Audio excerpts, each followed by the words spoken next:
For over 50 years, these railroad tracks, first the Norfolk Western, now the Norfolk Southern, have been transporting goods from the southeast part of the country to other parts of the nation. You can almost feel the history associated with these tracks.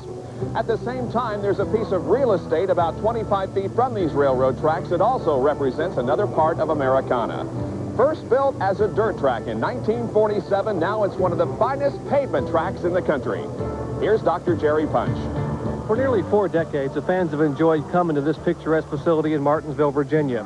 From its manicured grass to its brightly painted curbs, promoter H. Clairol has strived to build one of America's premier short-track showplaces. But don't let looks fool you. With just 12 degrees of banking and a combination of concrete and asphalt in the turns, this track is one of the toughest. It takes a very special man to conquer this place. One man has done that 15 times. Well, Jerry, of course, you were talking about the king. 54-year-old Richard Petty won his first race on pavement right here at Martinsville in 1960. His 15th win here coming in 1979. But the guy's been tearing it up. He's 3 years younger than Richard, and he's standing by with a couple of younger drivers. Here's a fella everyone's talking about. 3 Winston Cup victors in a row, Harry Gant. Hey, Harry, I got my uniform. Can I drive? If the seatbelt will reach around you. What do you mean if the seatbelt reach? I used to drive this car, you know. You know, I think you've eaten too many tomato sandwiches since then. Well, what about Hey, Ned? wait a minute, fellas. I can get in my uniform here. I'd like to get in this thing here. I'm still in my 50s, and I believe I could drive this thing. Okay. I'll watch it today. I tell you, I think it'd be fun. Wait a little. Pardon me, fellas. Harry, I understand this here's a fountain of youth. I wonder if I could take a couple out with your number. Hey, With I was your first. Get out of here. I was your first. Get out of here.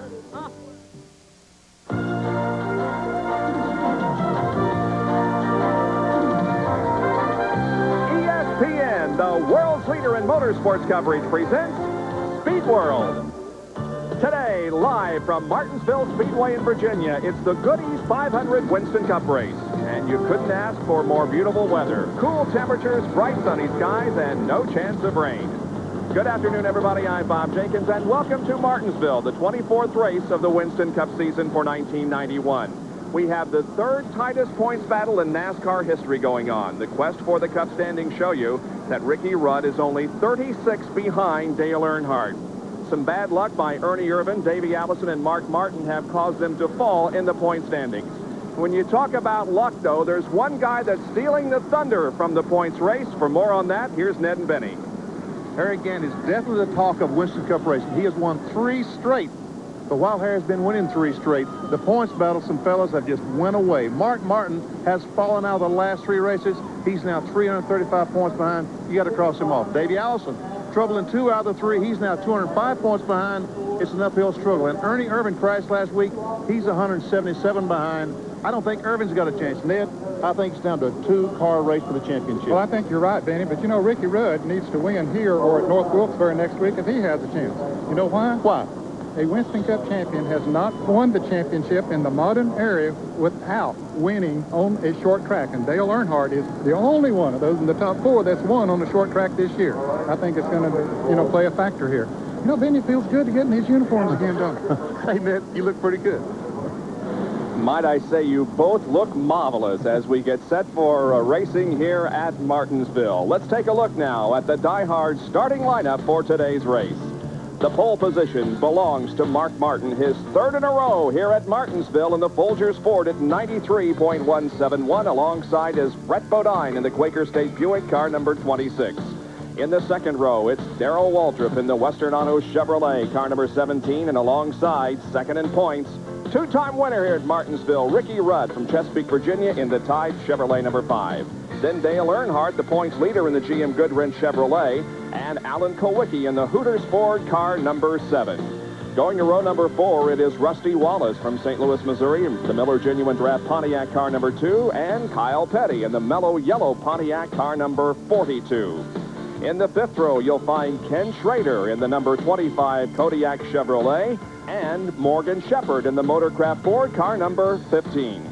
The 6th row consists of Bobby Hamilton, one of the rookie candidates in the Country Time Oldsmobile car number 68, and then Harry Gant in the Skull Bandit Oldsmobile car number 33, as Harry goes for his 4th consecutive Winston Cup win. Let's take a look at the rest of the starting lineup here, and you can see that some of the top competitors are in the middle to lower portions of the starting grid. 32 cars in all. We'll take the green flag in just a moment and begin 500 laps of competition. And Bob, all of those from 17th on back will be pitting on the backstretch today. There are some good drivers over there that maybe have cars capable of winning this race today, but pitting on the backstretch will be a disadvantage for them.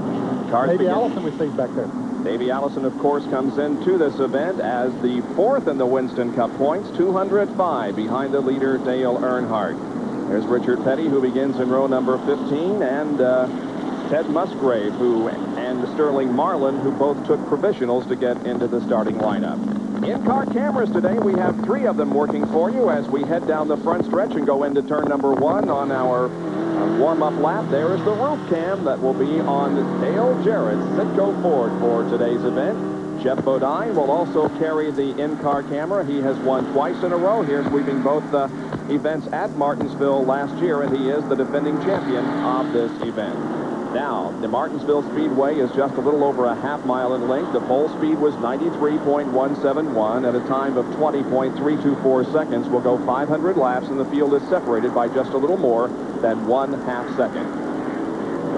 The pits are on both the front stretch and the back stretch here at Martinsville. And as Ned told you, the first 16 will be on the front stretch and the rest of the field on the back stretch. In turns number 1 and 2, the banking is at 12 degrees, not much of a bank. And in turns 3 and 4 also, the turns are banked at 12 degrees, and the banking on the straightaway, well, there is none. They're being led down the pit area on the backstretch, and the speed limit is 35 miles an hour this afternoon. That's the back pits that Ned was talking about just a moment ago. 16 cars parking back there. What's the matter with Kowicki? I think he maybe just stopped to get his steering wheel straight. They can take the steering wheel off. They can take the steering wheel off and can slide the wheel off, put it back on where they want it. And most of these drivers want the spokes lined up so they know where the wheel is straight ahead. I think he might have also been confused by the fact that the field went down through the pit area in the backstretch. He wasn't in a position to do that. Yeah, he's just waiting for the field to catch up. That's right. What he was doing over there on the backstretch. So Alan Kowicki gets lined up beside Dale Earnhardt. He's one of those drivers pitting on the front stretch, so he says there's no point in me going down the pit road on the backstretch. I'll just catch them when they come by. But the speed limit is the same on both the front stretch and the back stretch, 35 miles an hour. We have a tremendous crowd on hand here today, and as I said, you just could not ask for finer weather. It is cool outside, the sun is shining brightly, and we are set for 500 laps of competition. Here comes the field off of turn number 4, and the green flag is up.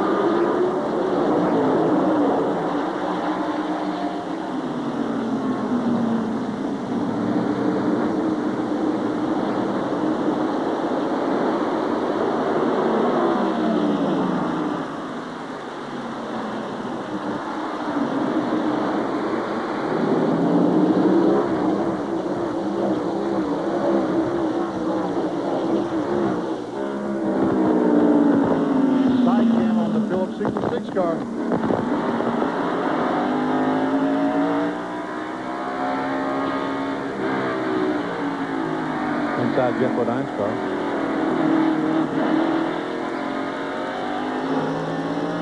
And on top of Dale Jarrett's automobile.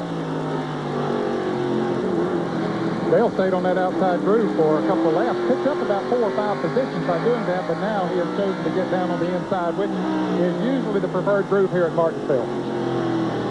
Rick Mass there in the Gold Classic Oldsmobile. We see something on the front of the camera, like some fluid out of someone's car. Maybe someone overheated, throwing a little bit of water out. Wonder if it could be condensation, fellas. It's a relatively cool day here, and I don't know, maybe a difference in the air temperature up there and inside the thing. That's the battle for 7th position there between Dale Earnhardt and Morgan Shepherd. Shepherd to the outside in car 15, and Earnhardt is on the inside in car 3 as Rusty Wallace watches from behind. I tell you, yesterday in practice here, Morgan Shepherd had one of the fastest cars on the track. He and Brett Bodine were the class of the field in practice, but he's on the outside there now. Not sure that's going to be a place that'll work for him for very long. Mark Martin is the leader of the race. And Ricky Rudd just trying to get by Brett Bodine. We see him. There he is, coming off this for 2nd spot. If Rudd can get in front of Bodine, it looks like to me he has position going in the corner. But look at Brett Bodine drive that car in on the outside. They come down the straightaway side by side at the line. Bodine with just a fender advantage. Brett was surprised himself at the qualifying run that he turned into. I was talking to him just before he went out to qualify, and he wasn't all that optimistic, but he sat on the pole for a while before being knocked off by Mark Martin. And Brett Bodine is hanging in there in a battle for second position at the moment with Ricky Rudd. It's pretty impressive that he can stay out there on the outside of a good car. If it was a car that he was lapping, it'd be a little different, but racing for position, that's very impressive. That is very, very, and Ricky Rudd needs to get by, get up and pass Mark Martin, try to get 5 bonus points, because we see Earnhardt back there. He's 5 or 6 positions behind Rudd. He is in 7th position. Now he pulls alongside of Darrell Waltrip. Rudd finally takes that spot away from Brett Bodine. Two abreast racing down the backstretch. Earnhardt's trying the hard way. Started to go on the outside of Darrell Waltrip. Was on the outside a couple of laps ago. Now he's in line behind him. Well, Rusty Wallace was about to pass him on the inside when he was on the outside. He figured that's not the smart place to be. Here's Morgan Checkered about to get caught on the outside again by Ernie Irvin. That's the battle for 9th position, Irvin and Morgan Checkered. So Checkered has found here that on the outside is not the place to be, because remember he was battling for 7th just a few laps ago and now is trying to stay in 9th position. Here is Waltrip and Earnhardt, and on the outside, Kyle Petty. Now, Kyle was up there in 5th place a few laps ago, but he has got caught on that outside, and you'll find out that that was sending towards the back, too. Kyle, of course, involved in an accident last week at Dover, and there was some concern about his not being able to drive here this weekend. He's hobbling around on a cane, but nevertheless is in the car and racing this afternoon. Had some fluid drained off of his knee several times this week, but I talked to him just before the race started, and he felt pretty good about it.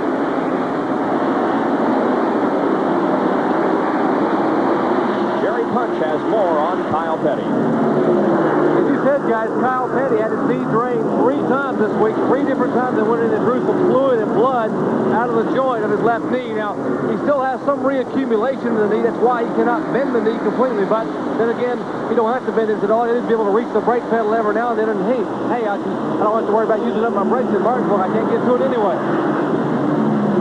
Well, that's one way to do it. Now we have a battle for the lead as Ricky Rudd has gone to the inside of Mark Martin, and here comes Brett Bodine to take 2nd place away. So it's Rudd the leader. Brett Bodine goes to 2nd, Martin back to 3rd, and now Alan Kowicki is knocking on Mark Martin's back bumper. And Ricky Rudd, as he goes across the start-finish line, picks up those 5 bonus points that Benny Parsons was talking about. Very important. That reduces the advantage to 31 points now that separate 1st and 2nd in the Winston Cup battle. Brett Bodine's car is flying. Look as he tries to get under Rudd coming off the corner. I think he has it. Boy, that car, he's got a good bite coming off of turn 4, and into the lead he goes. Normally, it's not that easy to pass here at Martinsville. Hasn't won since North Wilkesboro. But Brett Bodine right now is in front of the Goodies 500 here at Martinsville Speedway in Virginia on a beautiful Sunday afternoon, and we're delighted you could join us for an afternoon of racing here on ESPN. The leader is Brett Bodine. Right on his heels is Alan Kowicki. Running 3rd is Dale Earnhardt. 4th is Rusty Wallace. And 5th is Ricky Rudd. Here goes Kowicki. Yep. And Kowicki drives around Brett Bodine to become our 3rd leader in the first 26 laps of this race. And all the Ford fans stand up and cheer, but you know, Ford fans don't have a lot to cheer about this racetrack. What is it, 3 races they've won here now? In the modern era, yeah, that's since, I think they count 71 or 72. In about 20 years, they've only won 3 times. Jeff Bodine's got 2 of those last year.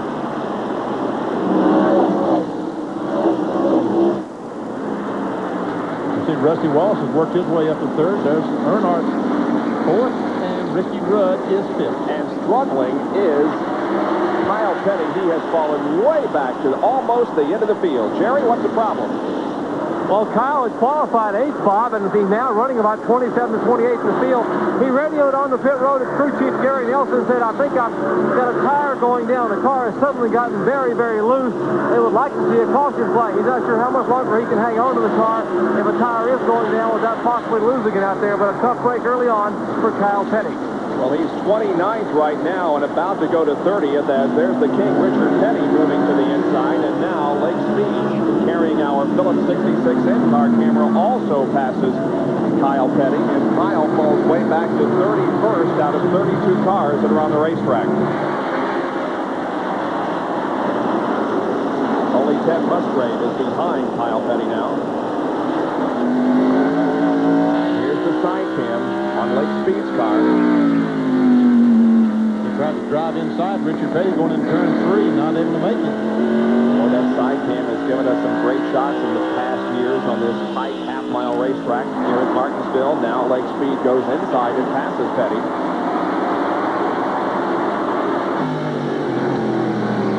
And a little bumping it looks like going on already. That's the in-car camera being carried by Dale Jarrett. Alongside is Michael Waltrip at number 2. Little bumping there. Davey Allison almost got in the side of Jeff Bodine. Right in the middle of all this, they're battling for 16th position. Jimmy Spencer there in 98, bumping Jeff Bodine. Davey Allison will now make it 3 wide, going into 1. No, they can't do that. I guarantee you they can't do that, not this racetrack. Not in Macon. And they knew that right off the bat, so they backed off. So Michael Waltrip lost about 4 positions. Now Chad Little coming on the inside of him.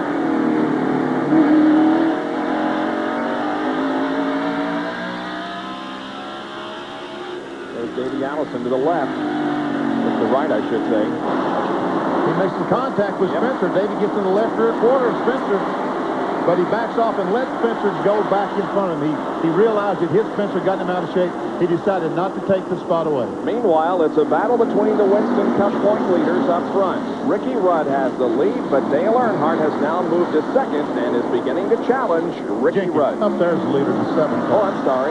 That's battle for 4th, isn't it? Yeah, exactly. Kowicki is leading.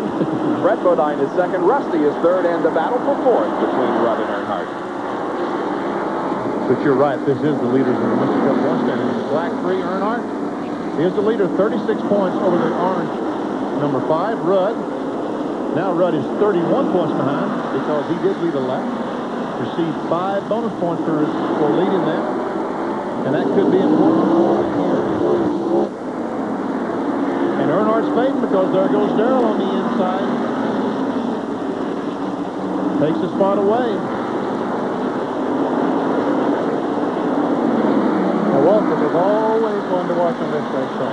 I guess in the modern era of racing, we were talking about that, but Waltrip has more victories than anyone else here, although Richard Petty has more overall than anyone. Petty won 15 times between 1960 and 1979. We saw Earnhardt's car go in the corner and go up the racetrack higher than most other cars have been going. And that's not good at this racetrack. You need to stay right on that yellow curve on the inside. There is the battle for second position. It's Brett Bodine in car number 26 and Rusty Wallace, who goes inside of Brett now and makes a bid to take over second spot. Rusty does. Rusty Wallace, a winner here at Martinsville, winning this race back in 1986.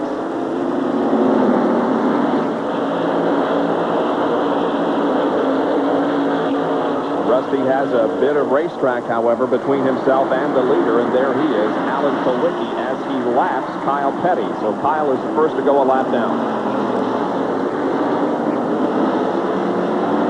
40 laps completed. We've been all green so far here at Martinsville. The leader of the race is Alan Kowicki, and we'll be right back.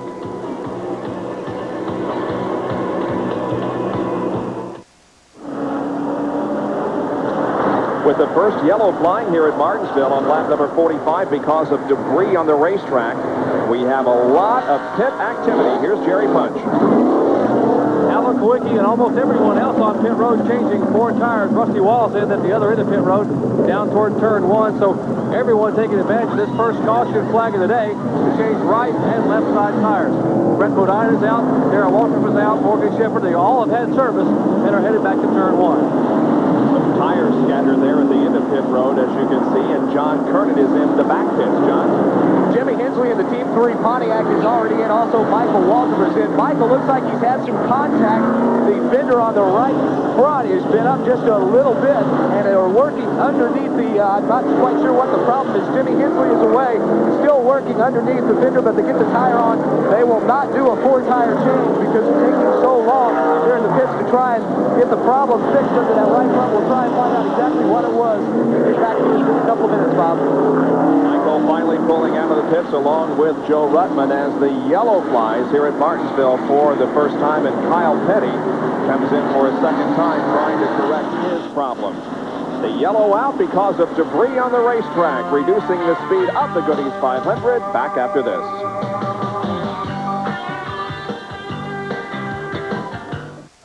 Around the world, around the year, with award-winning motorsports coverage, ESPN Speed World today at Martinsville, Virginia, for the Goodies 500, and we are under caution for the first time. Darrell Waltrip has been black flagged because of a pit violation. You can see he's on pit road at the moment, and the NASCAR officials are holding him there. Boy, this could be a killer. Have to start at the back of the pack on this. But are they holding him just to 15 seconds, or are they going to hold him a lap? Well, it appears as if they're going to hold him for a full lap. Jerry, what's the story? Well, the NASCAR officials have told that Jeff Hamlin, you see him talking right now, that apparently when Darrell pitted a moment ago, they say he was over the line, and therefore they black flagged him. They brought him back down pit road, and they are holding him 1 lap.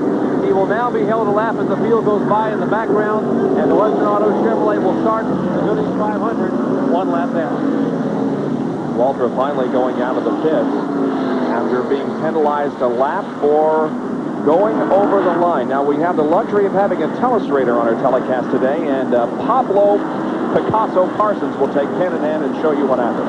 Well, there's Walter's car. That's the 4th car back. And we see the yellow line here in front of Dale Earnhardt's car. Evidently, Darrell's car was across that yellow line. That's against the rules as far as NASCAR is concerned. That's the reason why Darrell was brought in. Jeff Hammond continues the discussion of the situation with the NASCAR officials. But in any case, we are back to green and racing on lap number 50 here at Martinsville. Well, that was a costly mistake for Darrell Waltrip.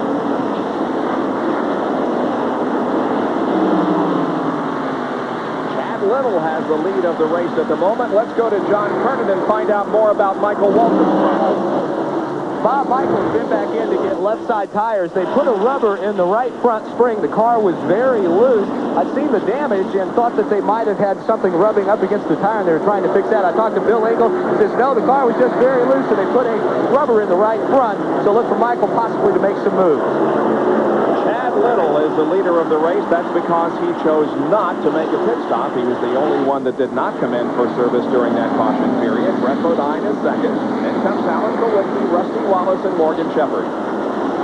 That's not bad strategy on the part of Chad Little. He was pitting on the back stretch. He was going to be way back in the pack when he came out of the pits. So getting to lead some race, get some television time, not a bad strategy.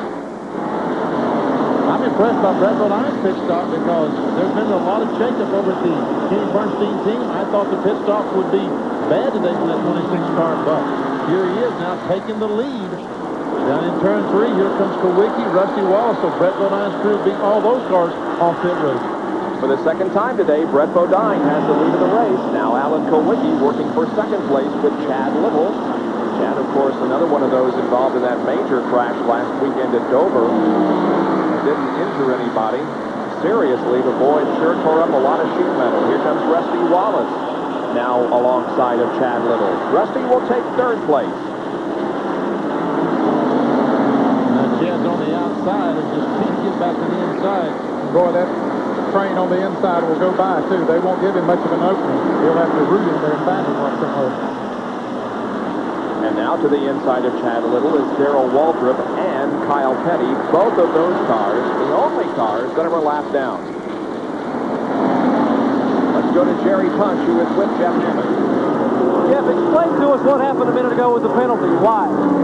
Well, they told me after the fact that we were over the line. And according to NASCAR, they're supposed to have an official to tell you if you're over the line or not. If you are, you got a chance to back up. From my vantage point on the jack, I couldn't tell we were over the line, so we went ahead and serviced the car. Then they come back after the fact and tell me I'm over the line and penalize me a lap, which I don't understand. Martinsville's got the smallest pit road in the world, and they tell us before, use a little bit of common sense. I mean, I don't know what else you can do in this thing. They try and penalize me a lap. They don't even want to talk about it. Obviously, Jeff Hammond's still pretty upset about the penalty.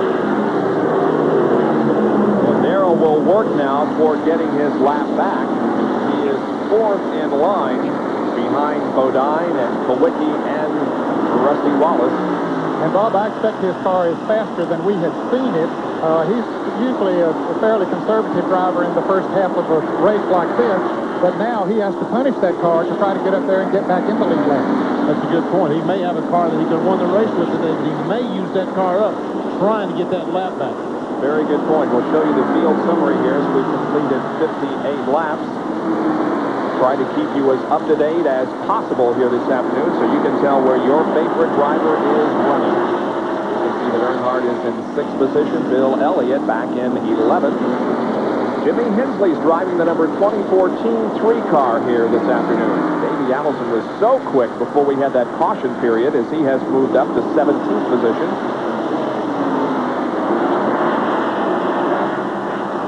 And Davey Allison is one of those cars pitted on the back stretch, so the best he could come out of the pits would be 17th, so he hasn't made too many moves since the green flag.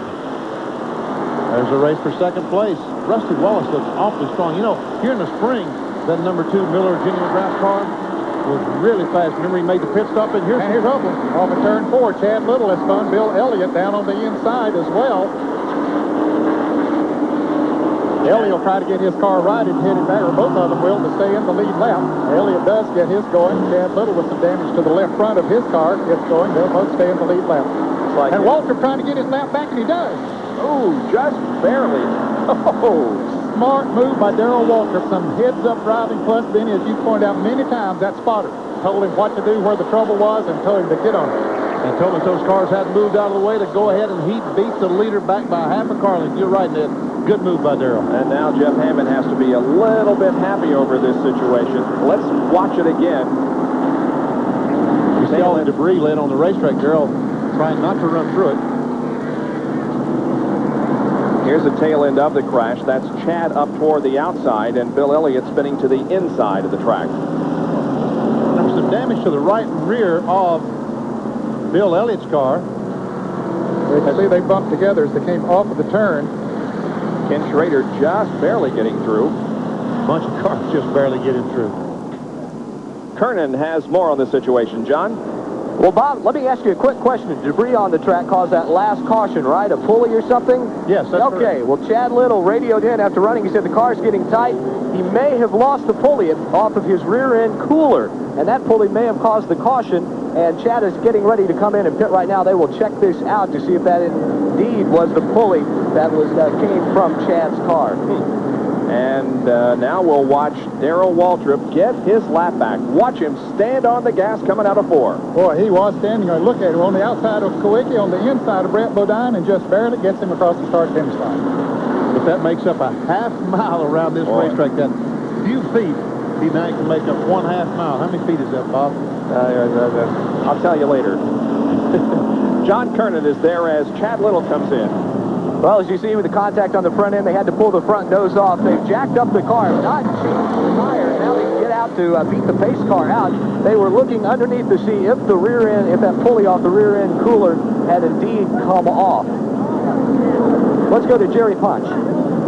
Darrell Waltrip brings the Western Auto Chevrolet, and nothing to lose at all, guys. Remember, he is the last car on the lead lap, and he really abused those tires trying to get up through traffic and make his lap up, and it was worth it. He made the lap up, got the yellow flag, and now he has 2 fresh right-side tires. So watch for Darrell Waltrip now to move up from the rear of the pack, but at least he is on the lead lap. Real-time replay from an in-car Jeff Bodine to the crash. There we see the 19 car, Chad Little, right on the left of our screen, and Jeff Bodine goes by. Got through without a problem. Second caution of the day is out here in Martinsville. Crashed down at turn number 4. 65 laps have been completed. We'll take another break from Martinsville Speedway in Virginia.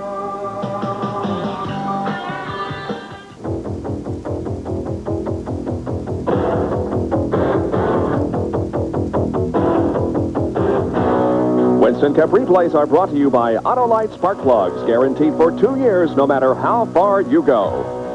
The Goody's 500, 1990, and Mark Martin had captured the pole position for the 24th Winston Cup race of the season. Alan Kulwicki was leading on lap number 125, but then Dale Earnhardt, still second in points, took command. Earnhardt wanted desperately to win this race. He was only 21 behind Martin, seeking his 4th Winston Cup championship. A grinding crash involving teammates Ken Schrader and Ricky Rudd as they battled for the lead on lap 290. Neither was injured. Jeff Bodine was leading 28 laps later when he and Terry Labonte came together in turn number 2. Jeff was able to make a pit stop and stayed on the lead lap.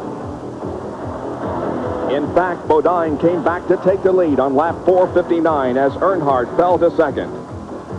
Jeff went on to win this race, sweeping both Martinsville events in 1990. Earnhardt cut the points lead to only 16 as Bodine celebrated his 10th career win and the 12th for car owner Junior Johnson at Martinsville. Jeff Bodine, the defending champion of this race, and we are set to go back to green. The crowd rises to its feet. The green flag flies on lap number 70 with Brett Bodine in front, followed by Alan Kulwicki. Remember Darrell Waltrip. He got his flat back. He's at the tail end of the pack. But if he should win this race, you can credit his smart move there at the drop of the yellow flag, racing back to the start-finish line. Now Kyle Petty has gotten back in the lead lap, getting ahead of Brett Bodine there. We'll see if he can stay up there. Rusty Wallace and Morgan Checkered race side by side. The battle for third position. Rusty in number 2, Morgan in 15.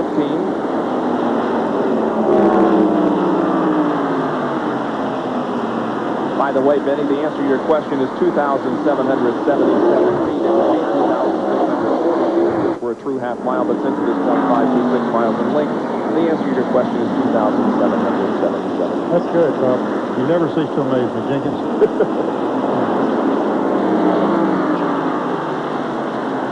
And look at Kyle Petty. You know, he had the 31st fastest car on this racetrack 20 laps ago. They've stopped, made some changes, and now he is clearly one of the best cars on the racetrack as he is pulled away from Brett Bodine, the leader of the race. Yep. Another caution, and he's right back in this thing. Here's Davey Allison continuing to move up through the field as there are 31 of the 32 cars on the lead lap. Right behind him, the number 1 car is Rick Mass. Here's Jeff Bodine's in-car camera.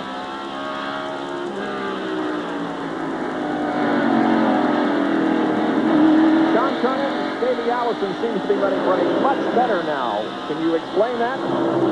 Well, Bob, they had a great pit stop back here on the back pits. And also, I was talking with Larry McReynolds this morning. He said the way the car is set up, it doesn't run well on the first 2, 3, 4 laps. And that's why they started way back, because of qualifying effort. But he said once Davey's able to get some heat in the tires, it stiffs, and he should be able to make his way toward the front. Remember, they started 26th in the spring race and was leading it by lap 300. And he started 25th in today's race and is currently running 11th. There's our pole sitter, the number 6 car, the red car in front, Mark Martin. The white 25 is Kenny Schrader. And there is $136,800 in Unical bonus money available to Mark Martin and Mark Martin only as the pole sitter if he should win the race. The bonus $136,800. Currently running in 9th place. Kenny Schrader is in 10th place.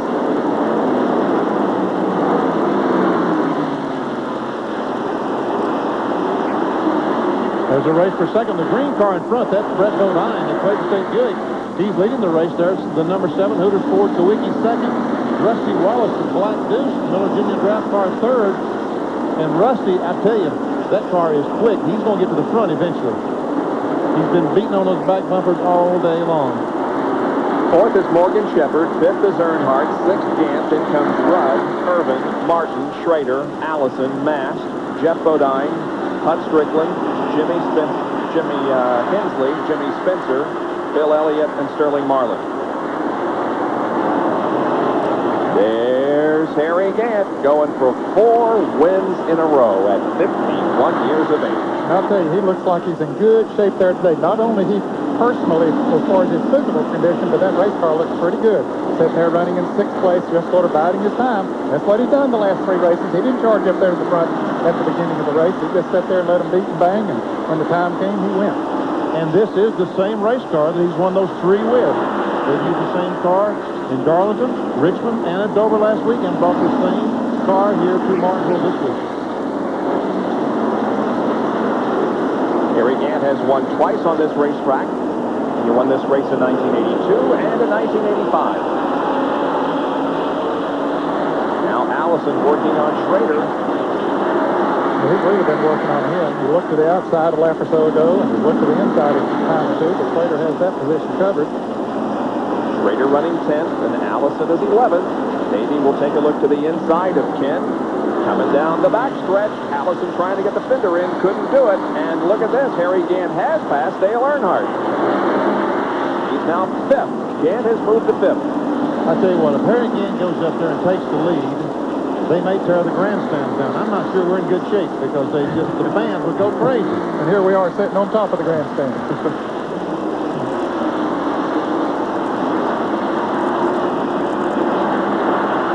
Without question, probably the hottest driver in all of auto racing. Harry Gant, what is it like being the new Harry Gant? Tough, real tough. A lot of people ask you for interviews, a lot of autographs, everything. A lot of people come by the house. It's hard to get any work done, but I hope we can win some more races over. Well, he just took over another spot. He passed Morgan Checkered. He's wasted no time.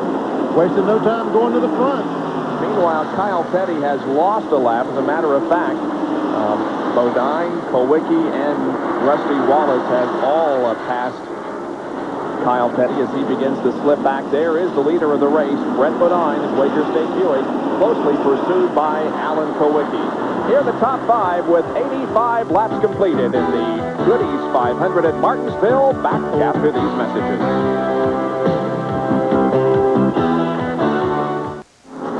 Third caution of the race out at Martinsville on lap number 89 because of a 2-car spin down in turn number 4. Now, the original car to spin was Ken Schrader. Remember, we were talking about how he was trying to hang on to 10th position. Coming out of turn number 4, that's Schrader spinning and causing everyone to scatter. Davey Nelson goes by. Right behind was Dale Jarrett. We're riding with him. Going into turn 3. And he raises his hand. But gets hit. Yep. Too late, I guess he raised his hand. He saw the wreck ahead of him once his spotter let him know that there was trouble up there, and he slowed down, but the car behind him didn't.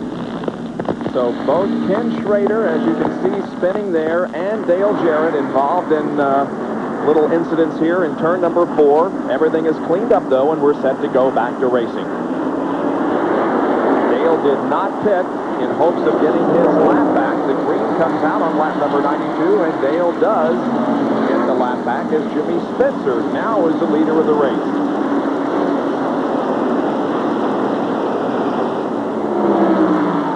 While we watch the action on the racetrack, Bill Elliott pulls behind the wall. Jerry Punch will check on that and have a report for us in just a moment.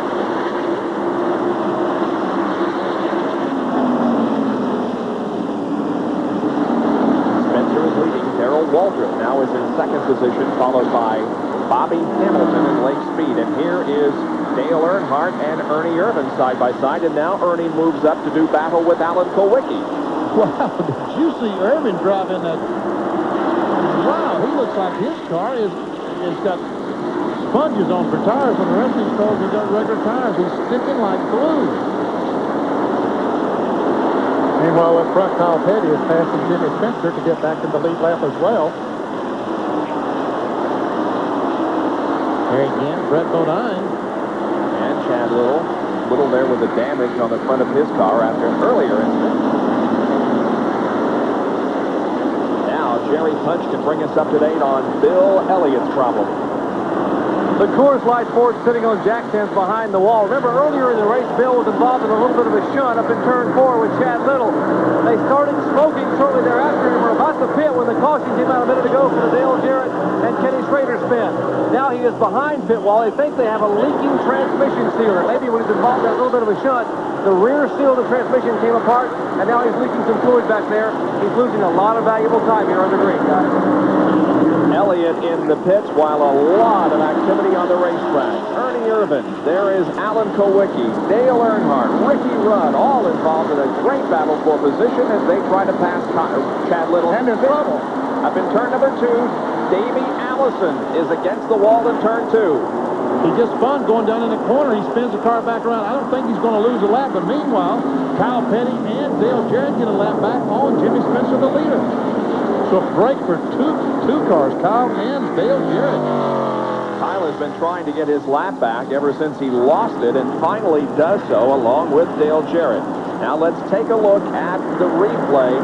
Davey apparently had slowed on the racetrack and may have gotten some help in his spin around and a bump on the second turn wall. No, he did not get any help going down in turn 1. That was all on his own. He had some kind of problem off turn 4. I did not see.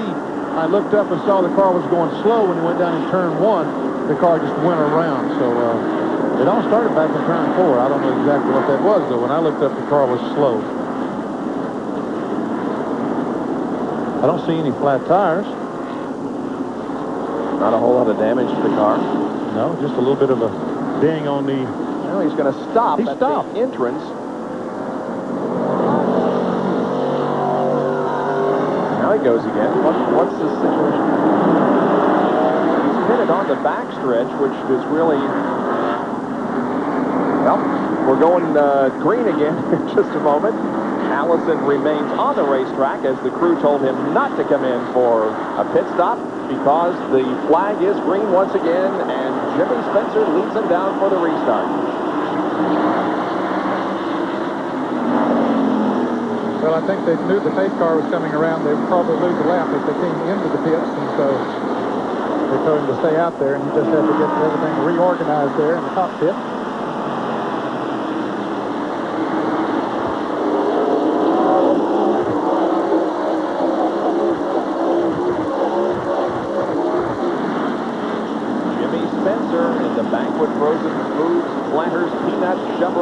At the head of the field, and John Kernan has a story.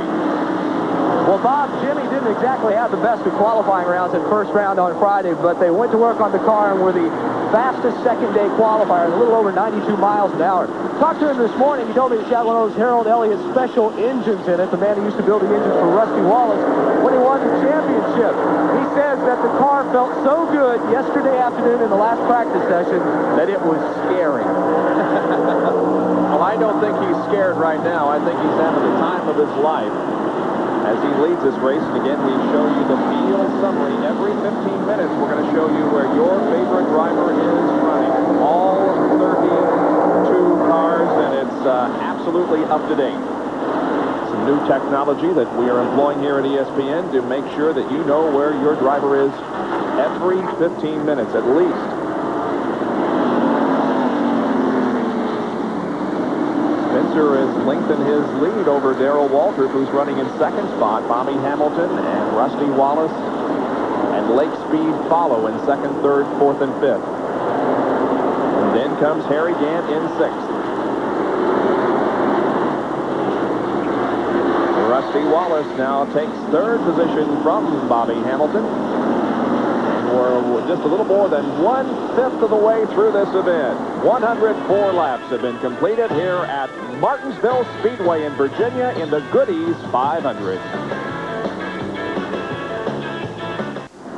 Back at Martinsville, and as you can see, we are slowed for a caution again. You can try so hard to time your brakes so that we catch all the action, and we're not having a very good batting average so far today, as during that last commercial break, Ricky Rudd spun coming off of turn number 2 and now heads for pit road, bringing out our 5th caution flag of the afternoon. Jerry? Ricky Rudd brings the Tide Chevrolet down. They will change right side tires, and the crew sort of not really sure what may have happened. There's some marks on the left side of the car. They changed right side rubber, only right side. He's down and away. Rudd pulling back out on the racetrack, and right ahead of him is Kyle Petty, as the field is given the one more lap to go, and Pablo has the pin in hand again. Well, here we see, there is Ricky Rudd. They're coming off the second corner, and here we see the 7 and the 19, Kowicki in the 7, Chad Little in the 19. I think they get out of shape. Oh, and Ricky on the brakes, and the 24 car, Jimmy Hensley, taps the 5 cars that come off the corner, and around goes Rudd. And I tell you what, he's lucky he didn't hit the wall, because you can lose championships that way. And Rudd is back in the pits, Jerry. They were going to give the 1 lap to go signal that time by, but apparently they couldn't get the cars back in line. So it was a break for Ricky Rudd to be able to get the left side tires put on the car. Now he heads back down pit road. He follows Kyle Petty back on the turn 1. They're getting set to go green next time by. The signal was given, then they cancel it. Now they have given it again. Next time around, we will be going green and restarting this race. Now, several of the drivers back towards the back of the pack have made pit stops during this caution period, including Davey Allison.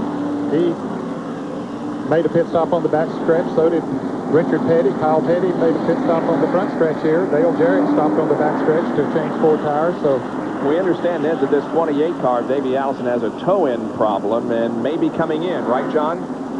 Well, Bob, if they had a couple more laps under caution, but they've just gotten the 1 to go, so Robert Yates and Larry McReynolds have decided to leave Davey out. They brought him in at the first part of this caution. They checked the left side is towed in. They wanted to bring him in and fix it, but as you see, the race is back underway, so they've got to grin and bear it.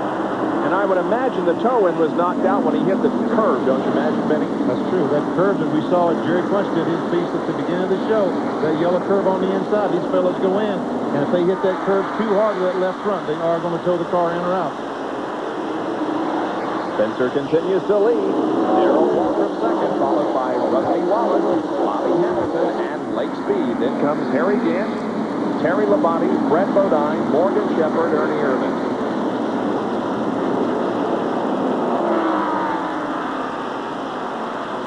Waltrip staying a little bit closer to Spencer this time than he did on the last restart.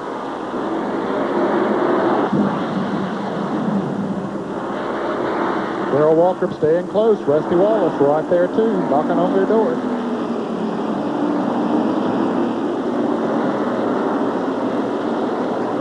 Tell you what, this Black Deuce is going to be somebody to be reckoned with before this day's over. Spencer started this race in 21st position. What's your plan to do well here, Jimmy? After all, you do have a lot of track time here at Martinsville. Well, Travis Coyer on that radio, telling you what you need to know, how fast you have to go at that certain time in the race, when to use the brakes, when not to use the brakes. Keep reminding the driver. Keep your foot off that brake pedal. Conserve that car. You got a long day ahead of you.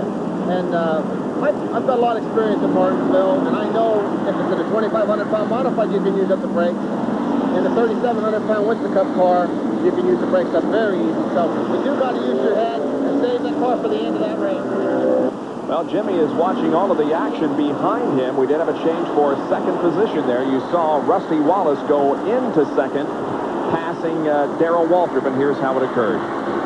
Going down the back straightaway, Rusty gets a good run on him and just simply out-brakes Darrell going down the corner. Kind of like the pass on a road course. Dive down and hit the brakes, and here goes Gant. And watch that. Same thing. I think Darrell slipped just a little bit coming off turn 2.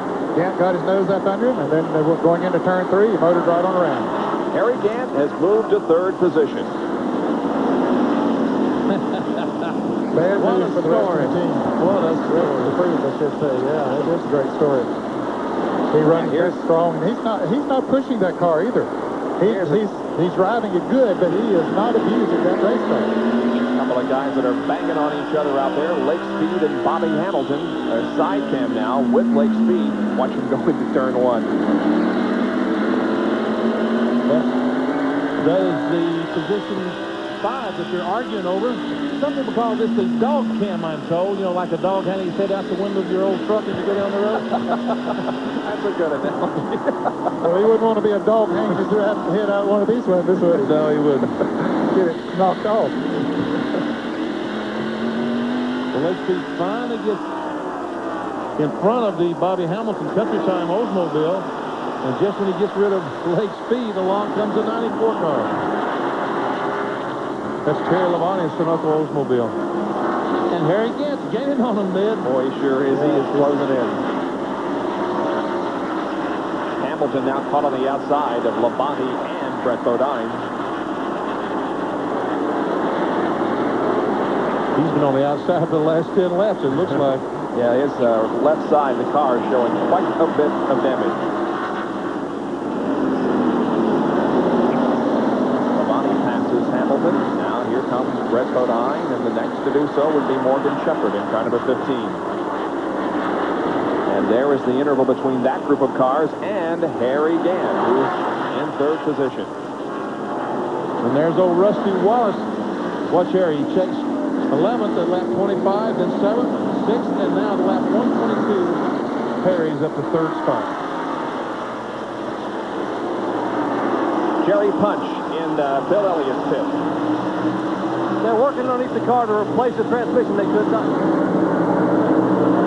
As Rusty Wallace makes the move by Jimmy Spencer, we'll take a look and show you. This is the transmission that came out of Bill Elliott's car. The tail housing and part of the rear seal is cracked here, allowing the fluid to come out. They could not replace the rear seal. They took this one out and then put a new one in, but it's cost Bill a lot of time here on the green. Well, that's the situation with Bill Elliott. Meanwhile, the new leader is Rusty Wallace as Jimmy Spencer gives that position up and goes to second. Spencer, believe it or not, fifth in laps led on short tracks during the 1991 season. He's led over 280 laps on the short track. Of course, the leader in that category is Dale Earnhardt. So Rusty Wallace leads Spencer and Darrell Waltrip and Lake Speed.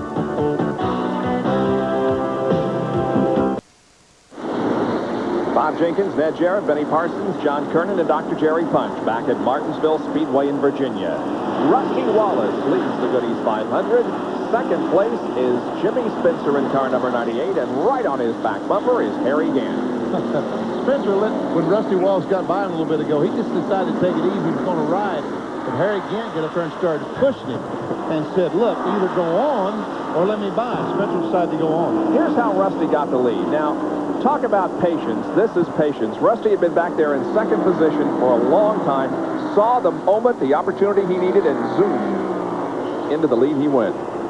And there goes Harry again. Yep. This is down the back straightaway going in turn 3. Now he's taking over that second spot, and right in front of Harry again is the leader, Rusty Wallace. What a story this Harry again is. I'm telling you, you got people in the grandstand standing up, waving their fists, cheering this 51-year-old guy. And as we talked about earlier before we went on the air, Ned Benny, this guy doesn't have an enemy in the world. There again. No, sir. He's just one of the finest people that you'd ever want to meet. Just a low-key type of an individual. Just likes to get out there and drive that race car and win. And John Kernan has a report on the 98 car that slipped to third. Well, Bob, Travis Carter, the car owner and the crew chief, told Jimmy just a moment ago, he says, hey, let Harry go on by, let the old-timer grab a little more glory, if you will. He wanted Jimmy, he was concerned, and wanted him to rest the brakes for a little while. Of course, brakes, very, very important here in Martinsville. Now, you might ask, if you're sitting home and you watched our Bristol coverage, the night race last month, Jimmy leading a lot of that. No, this is not the same car. This car is the one that he also led the race with earlier this year at North Wilkesboro. Spencer doing well, though, still hanging in there in third position. And has quite a bit of racetrack between himself and the fourth place competitor who is Lake Speed. And Darrell Waltrip running fifth. And 4-car in to the wall or up against the wall up in turn 4. That's Ernie Irvin. Another caution period. Here's Irvin trying to get down on the racetrack and get going and save a lap, but he's not going to be able to do so as Rusty comes down to take the checkered flag. The yellow flag, but that's okay. Yeah. So Ernie Irvin is spun up in the corner and lost a lap.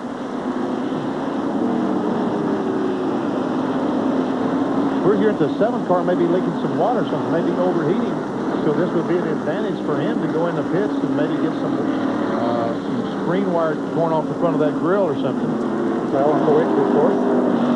This is the 6th caution period of the day already in 137 laps. Back with more live coverage of the Goodies 500. Jimmy Spencer had a problem during his pit stop. John, what happened?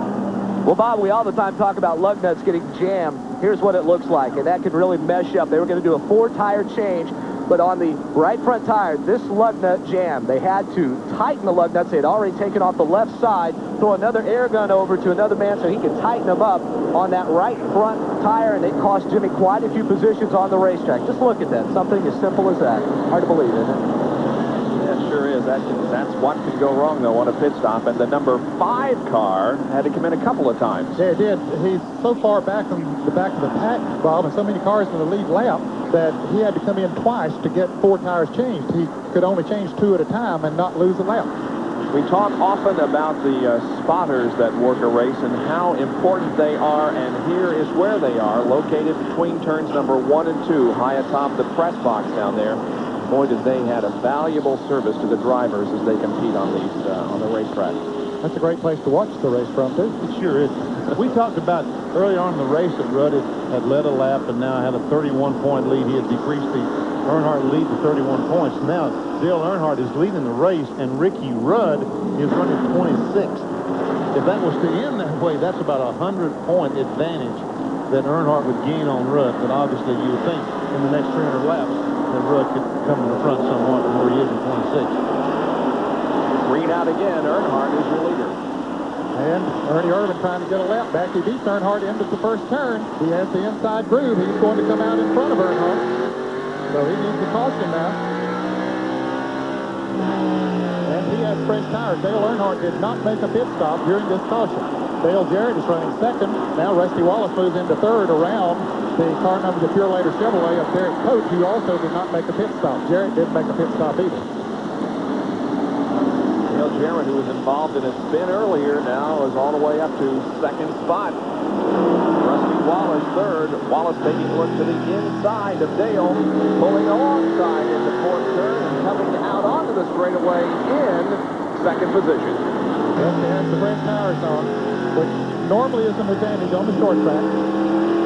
And he'll move up on Earnhardt pretty quickly as well. And Ernie Irvin, of course, had fresh tires, and he passed Earnhardt and just drove away from him. This is a radial tire. Last week at Dover, the cars used a bias flat tire. And look what Rusty pulls up and goes on the inside of Earnhardt and says, "See you, Dale." Well, I'll tell you, those new tires really make a difference, don't they? As I was saying, last week at Dover, they used a bias ply. This week, it's a radial tire. And that's been a concern for the teams because it, and here's Harry Gant trying to take over a spot from Derek Coates. He does it. That's the 4th spot. And Morgan Shepherd also beside his coach. Here's Harry Gant now moving in on Dale Jarrett. Jarrett still running third. Gant is fourth. Morgan Shepherd is fifth.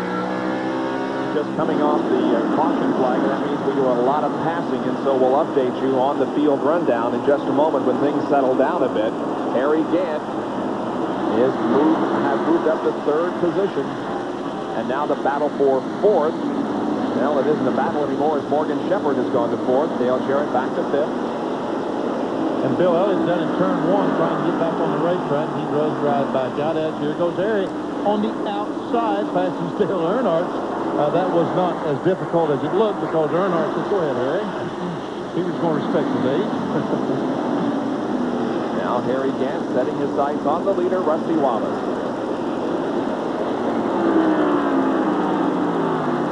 And Morgan Shepherd moves up to third position, going to the inside of Dale Earnhardt.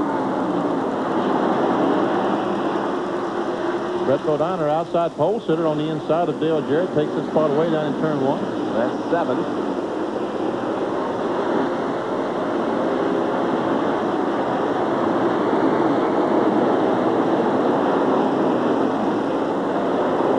So at Martinsville, with 150 laps completed, the leader of the race is Rusty Wallace. Harry Gant runs second. We'll be back with more in just a moment.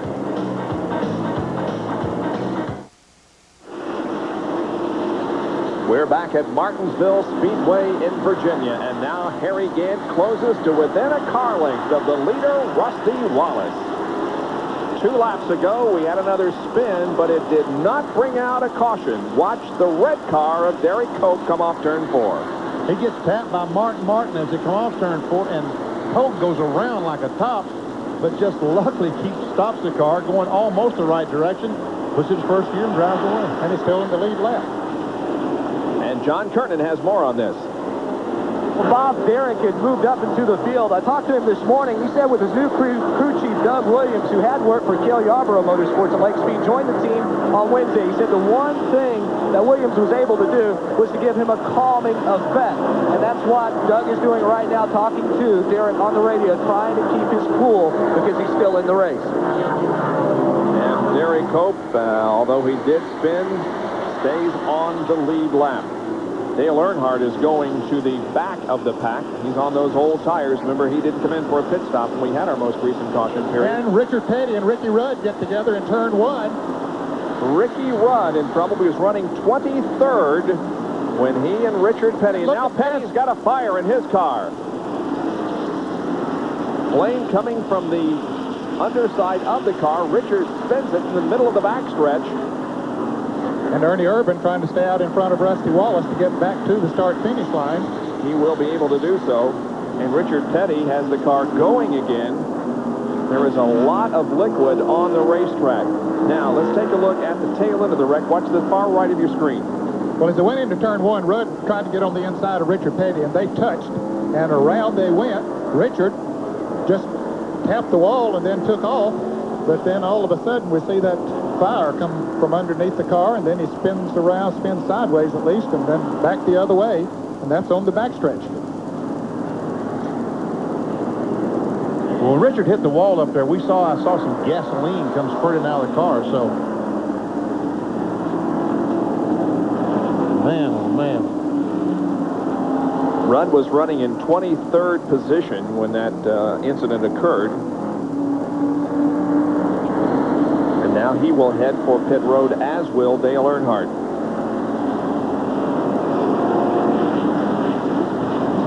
Here's Earnhardt pitting down toward turn number 1. His is the first stall down there, Jerry. Dale Earnhardt has no choice, Bob. You remember when the green flag came back out, he had not pitted before and had on used tires. You see exactly where he went backward, back almost out of the top 10. Now they will change 4 tires and put him back up front. The only way he could have run the car hard with used tires was to use up his brakes. He certainly did not want to do that early here at Martinsville. Now they put fresh rubber on. He should be a contender again. Headed for turn 1. Earnhardt is out. Rudd beat him out of the pit area as the track crew remains on the racetrack. Here is Richard Petty backing in the wall, and we can see the gasoline coming out of the car. See that gasoline right out of the back of the car there? And as he goes down this back straightaway, evidently the gasoline somehow got up to the exhaust and set the car on fire.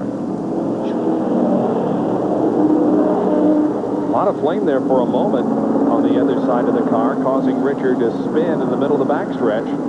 But he got the car running again. So our 7th caution period of the day is out here at Martinsville at the Goody's 500.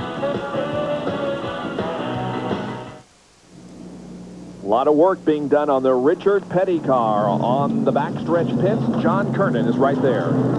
Well, Bob, the trailing arm in the rear end is bent. They're going to have to probably replace that. They're checking out that right now. The fire was caused when the oil cooler broke, and they're going to replace that on the right side of the car. They're working there. This is not the first time Richard has had fire this weekend in his car on Friday during the morning practice. A bolt backed its way out of the bowl on the carburetor, and he had a brief flame up there. They had to replace the entire electronic system. And Jerry Punch, what's happening on the front stretch pits? Well, Ricky Rudd's beginning to wonder if they painted a bullseye on the back of his car the way as many times he's been tapped here in the early laps. Now, he has the toe end knocked out on the front of his tied Chevrolet. They don't have time to fix it, but they're getting ready to go green. He's going to have to drive it for a while and maybe hope for another yellow very soon. But here comes Rusty, the green flag. Indeed, green flag is out. Race resumes. Rusty Wallace at the front of the field with now Harry Gant running in 2nd position and Derry Cope 2nd in line trying to get a lap back. It is interesting to note that the drivers 2nd, 3rd, 4th, and 6th in the Winston Cup points have all spun at least one time here in the first 169 laps. Earnhardt has 9. Penny, I was a little surprised that Ricky Rudd, he lost a lap, but why did he start in the rear of the field and not make up some of that track position? Maybe he's not fast enough to have passed Rusty Wallace and got back in the lead lap, but he might have kept from going another lap down. And be involved in that heavy traffic, which he is back there now. You're right, Ned. That really surprised me that Rudd did not pull up on the inside. It's like he doesn't realize that he's a lap down, but the crew must know that they lost a lap on that pit stop. Sure they do. I don't know. As Rusty Wallace, the black 2, is the leader. Harry Gant, the green and white 33 Skull Bandit, second. And the 15 car of Morgan Shepherd is currently third. And if you look toward the upper left corner of your screen, you will see a Norfolk Southern train going by. As I was walking on the track just a few minutes ago before the race began, now train is headed down the tracks. Be a good spot for you right now, Bob. I knew you were going to say that. I'm going to have a damsel rescue me from the tracks. Lake Speed and Rick Wilson are side by side. Jimmy Spencer also right there in car number 98.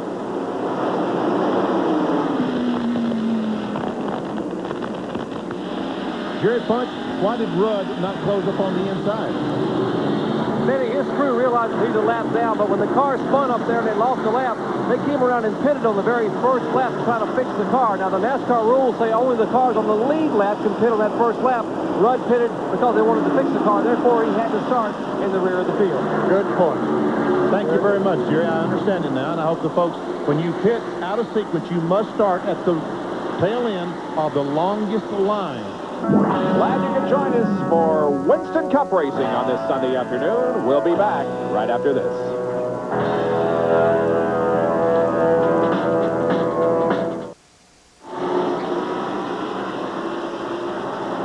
Rusty Wallace continues to lead the Goodies 500 here at Martinsville Speedway in Virginia. Right behind him is Harry Gant in the number 33 Skull Bandit. And there's some real mind games going on right now. Harry Gant is running Rusty as hard as he possibly can.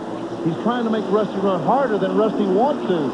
So he'll use the brakes up, do something to make the car go away at the end of the race. Harry Gant, right, he really don't want to buy Rusty Wallace, but he wants to aggravate him to death. Well, how do you deal with this tight half-mile racetrack here at Martinsville? We asked Rusty Wallace with all the emphasis on the brakes. I haven't had brake problems here because I'm aware of it. And I know if I run it as hard as I possibly can every single lap that I will have brake problems because I've had it in the past and I learned from the mistakes. But I take it real easy here just to make sure that they're all there. So when it gets right down to the end, you need to race. You got what you got to race with. Well, Harry is making sure that Rusty is not taking it easy right now. And another thing about this win streak that Harry has been on, it is obvious that he has been very patient in his 3 wins. At Dover, he didn't take the lead until lap 171. At Richmond, he didn't take the lead until lap 219. And at Darlington, the first time he led was lap 151. So he has been patient, making sure the car is there for the last part of the race. And now Harry Gant does go for the lead as he comes down to complete lap number 196. And look at this crowd. They are going nuts as the old guy, well, I shouldn't say that, but the old guy has taken the lead at Martinsville. Harry Gant from Taylorsville, North Carolina is in front of the Winston Cup race again. And he's going to run away from Rusty Wallace now. I think he made Rusty use the brakes more than he wanted to. Jerry Punch, what do you think? Well, a minute ago, Harry Gant radioed to his crew chief, and he said, hey, Rusty's holding me up. He's just holding me up. They said, well, just going around him. He said, all right. Kicked off the button, and he went right around him. Well, it's obvious that his car is faster than Wallace's because he has indeed taken off from Rusty. I mentioned a while ago, Bob, that there are still 25 cars in the lead lap, and we've gone almost 200 laps. They're working the 199th lap right now. That's amazing here at Martinsville. But I'll tell you, if this thing stays green another 50 laps, Harry Gant will take care of a whole lot of that. There's an Earnhardt, or a Harry Gant fan, I should say. She is into this thing, huh? Yes, She'll be wore out when this 500 lap is over, I'll tell you that. In 1982, Harry Gant won his first race at Martinsville. Look at the car. He hit somebody. The number was the same. The sponsor was the same. And, well, he looks a little bit younger in that picture, but not too much. That's Travis Carter then. And other first-time winners here at Martinsville that are still active: Jeff Bodine, Gant, Morgan Shepherd, Dave Marcus. All winning for the first time at Martinsville. And there are buttons and signs all over this place this weekend. Life begins at 51. I can't wait till next July. I was going to say, we heard Benny say that yesterday, that he can't wait until next July. So Gant continues to lead. Now, speaking of yesterday, for those of you who missed it, Curtis Markham, Roy Hendrick, and John Livingston were all disqualified yesterday from that late model race that you saw at midnight Eastern Time last night on ESPN, and Mike Buffkin was declared the winner of that event. There's Ted Musgrave in car number 55. He was just lapped by Harry Gant. Musgrave, one of those in contention for Rookie of the Year honors. And the 11 car has made some contact in the wall going off turn 2. He's now going around 3 and 4. He's got some pretty good damage to the right side of the car. Yeah, the right front. He'll have to make a pit stop. That sheet metal will wear that tire out in a hurry, and he certainly doesn't want that to happen here. He'll be headed into the wall. He's staying out there, but, boy, that's dangerous business. I'm sure his spotter up in turn 1 and 2 can see all that smoke and just how much damage there is to the right front. I'm sure he's telling the crew to have Jeff go in the pits.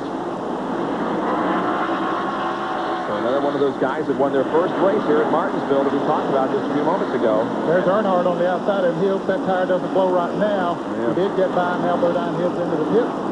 Out of the way. That's a tough break. Tough break for Jeff. John Kernan is over there on the backstretch. Well, you can see the damage on the right side. This will be only 2 tires. There's a little bit of sheet metal damage on that right front. Tim Brewer and the crew going to work. Jeff a little bit anxious. Wants to hurry up. Now they have to pull the sheet metal away. That's what cost them a little time. You see that Tim Brewer has a hammer there, beating the sheet metal out of the way. They're losing a lot of valuable time here in the pits. And Bodine won both races here at the track last year, obviously upset. And a 3-time winner in all here at Martinsville. In addition to those 2 races he won last year, he won the Ames 500, the spring race in 1984. Here's Darrell Waltrip in number 17 and Jimmy Hensley in number 24 down the front stretch. Hensley having a very good run here today. No big surprise. He has won a number of Busch Grand National races here, including a race in the spring. Here's Sterling Marlin now going to the inside of Waltrip. And now we're going to show you the in-car camera of Jeff Bodine. Watch the 6 and the 10. They hit, and then boom. Hit again. And a spin coming up for Davey Allison as he's into the inside wall.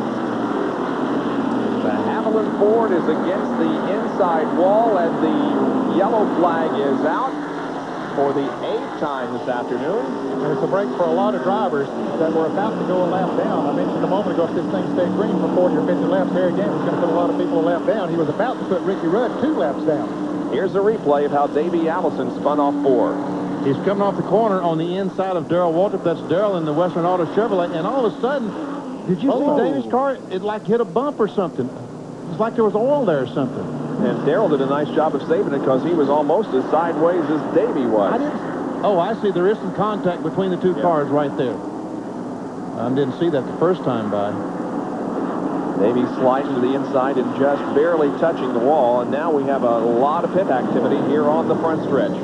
And Jerry Punch is in Harry Gant's pit. Well, Charlie Presley, Andy Victory, and the rest of the Skull crew have already changed right side tires. Rusty, on the bottom of your screen, you see the Miller crew working on the Miller Genuine Draft car. They changed left side tires on Rusty. Left side tires are already on here again. Rusty still in the air as Gant now moves down pit road at 35 miles an hour. Rusty is down and away. Good pit work here by the Skull crew. Rusty Wallace comes out, and now let's go to the backstretch pits and John Kernan, who's there with Jimmy Hensley. Well, you see just the disadvantage that you have. Jimmy not running that far behind him on the racetrack, but because he's pitted on the backstretch and they closed pit road, he is just now getting 2 tires on the right side, less going on. Also a slight chassis adjustment made in the right side. Now, something that may have been a contributing factor in Davey Allison's spin. I talked to Joey Knuckles. Remember we said they had the left side towed in? Well, they fixed that problem on the last caution, but there was a problem with the steering box, guys, and Joey said that whenever Davey got into the turns, in the middle of the turns, felt like there was a lot of play in the wheel, so that may have had something to do with him spinning out and not keeping control of the car. Well, in any case, the 8th caution period of the day is upon us here at Martinsville with 211 laps completed. We'll be back with more live coverage in just a moment. About 15 seconds ago, they went green, and Harry Gant is maintaining the advantage here over Rusty Wallace and Morgan Shepherd. And we're nearing the halfway point as we're at 215 out of 500 laps, 250 the halfway mark. Don't forget to enter the ESPN Pick the Winning Chevy Sweepstakes. There's Morgan Shepherd showing some strength that we haven't seen. Well, he's been running pretty good all day. His car seems to fade after about 15, 20 laps. They've made some pit stop, adjusted. Maybe they've done something now where they've enabled the car to keep going. I thought Rusty would challenge Harry those first few laps, but hasn't worked so far.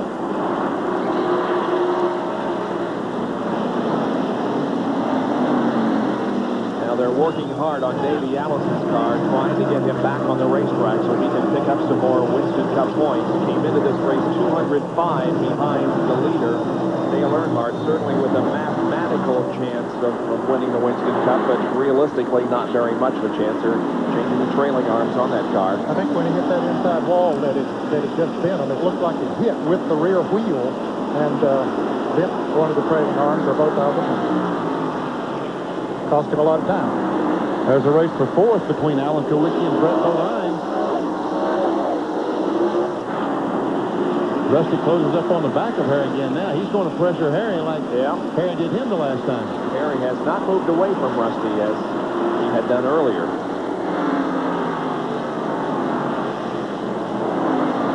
One thing in life will teach is patience, right, Bob?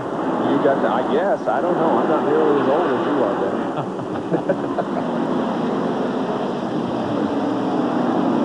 Rusty's running right on the curb going around these corners. Harry Gant has moved his car up a few feet off the curb, but Rusty's car is right on that curb.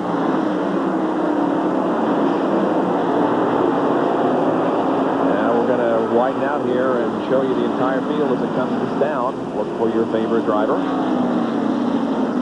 Waltrip going through. Earnhardt. Spencer back in there. Hamilton, Ruttman, Little, Elliott, Marcus. Here comes the leaders again. Dave Marcus, the Big Apple Market Chevrolet, still on the lead lap.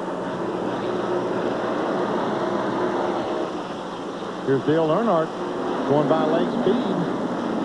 Jimmy Hensley trying to go by as well. Earnhardt is 11th, and Ricky Rudd is 23rd. The two who are battling for the Winston Cup.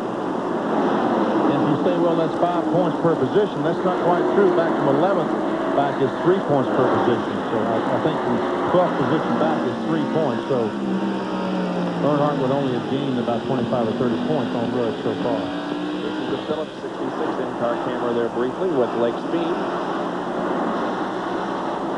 Well, Harry now starting to stretch it out a little bit. A little bit ago, it's just a few feet now. It's 2 car lengths.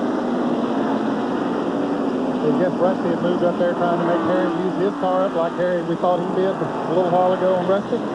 Probably didn't work. Probably Rusty probably used his car more to get up there than he should have.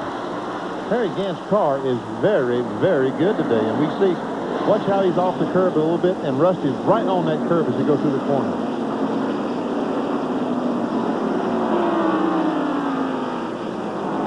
Of course, we did have there on the field summary Wallace leading, but he is not, of course. Harry Gant is the leader of the race with Wallace running second, but this is the way the rest of the field is running. Ricky Rudd, 23rd, 1 lap down. Dave Marcus is the last car on the lead lap. Michael Waltrip we see down. He's had some problems. He was in the behind the wall for a little while. Michael went over in Kentucky last night, was the best man at a wedding. Davey Green, Busch Grand National driver, got married last night, and Michael and he went to school together. So he went over and was the best man at the wedding. Said he got back about 1:30 this morning. Oh. There's 4th and 5th. Alan Kowicki, number 7, and Brett Bodine at number 26. We'll return next weekend to the site of Brett Bodine's most recent win in Winston Cup competition last year at North Woodsboro. We'll be there with live coverage of that event next Sunday afternoon. afternoon here on ESPN.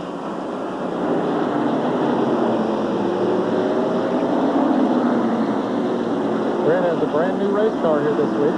And renewed enthusiasm. I tell you what, he really does. With all the confusion that's been going on over at that place, he is really pumped up. He said this is the new Kenny Bernstein team that we brought to Martinsville this week, along with a new race car. His best finish on the season, by the way, was 4th here at Martinsville earlier in the year.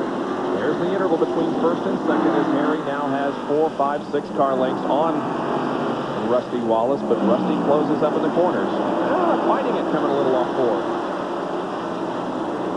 And Jerry Punch has a report on Harry Gant. When you're talking about naming cars, guys, you know, a lot of people name their cars, give them different names. They don't use names in Harry Gant's situation with Leo Jackson. They use numbers. X1000, X2000, X3000, etc. Now, this car here is X1000. But after winning it early, and they changed the name on the dash, it's now called X100,000 after winning the money from Winston. More zeros on it, huh? Yeah. Harry, of course, did walk off with that $100,000 bonus from RJR this year. I'm going over tomorrow to Taylorsville to interview Harry Gant for a couple of people. And, you know, I wonder if he's going to buy me lunch. I doubt it. And that report will be on Speed Week next Thursday night at 7:30 with Benny Parsons at home with Harry Gant. He's the leader of the Goodies 500 here at Martinsville Speedway in Virginia, the beautiful Blue Ridge Mountains. Back after this. There it gives you an idea of some of the thousands of spectators that have turned out here, parking their cars on the hillsides nearby Martinsville Speedway as they watch Harry Gant lead this race. And now he's stretched out the lead over Rusty Wallace by a little bit. Rusty Wallace all of a sudden is off the pace, Bob. It looks like he's lost a cylinder to me. The 2 car is definitely off the pace. I don't know if it's, well, again, I won't speculate because we have people down there to do that. But as we saw just a couple of laps ago, it was just a few car lengths, and now the battle is for 3rd position as Alan Kowicki sneaks up on the back bumper of the 15-car Morgan Shepherd. Blake Speed, who was running up there in the top 10 for a while, just had a problem. He's going very slow here on the front straightaway. If we look at his windshield down in turn 1, he's very high on the racetrack. He might be trying to get, he's pitting on the back. He might be trying to get down into the pits, but the stream of traffic just keeps going by, and he can't get down there. No, he was not able to get by, and the car is smoking. I saw some smoke out of the right side. Now he accelerates.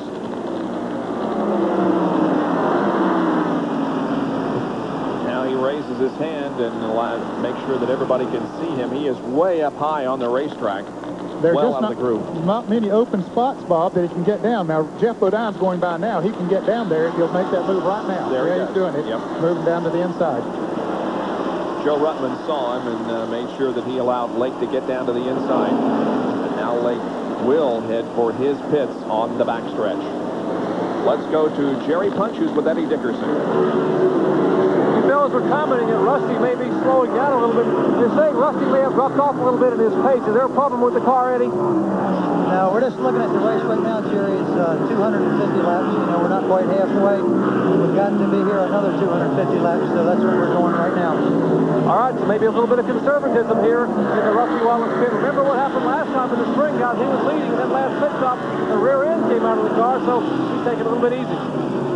Yeah, that was a real heartbreak for Rusty Wallace here in the spring. He runs 2nd now, maintaining that position. And apparently just cruising here in the mid part of the race.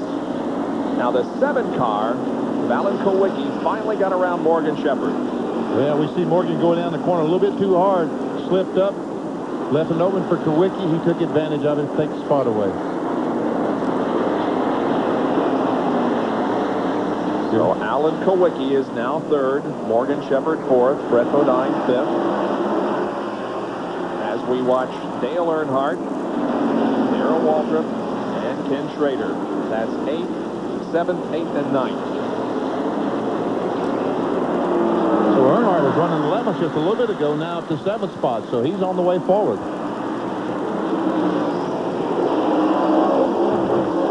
Ricky Rudd, meanwhile, is 21st. This whole group of cars here battling for position.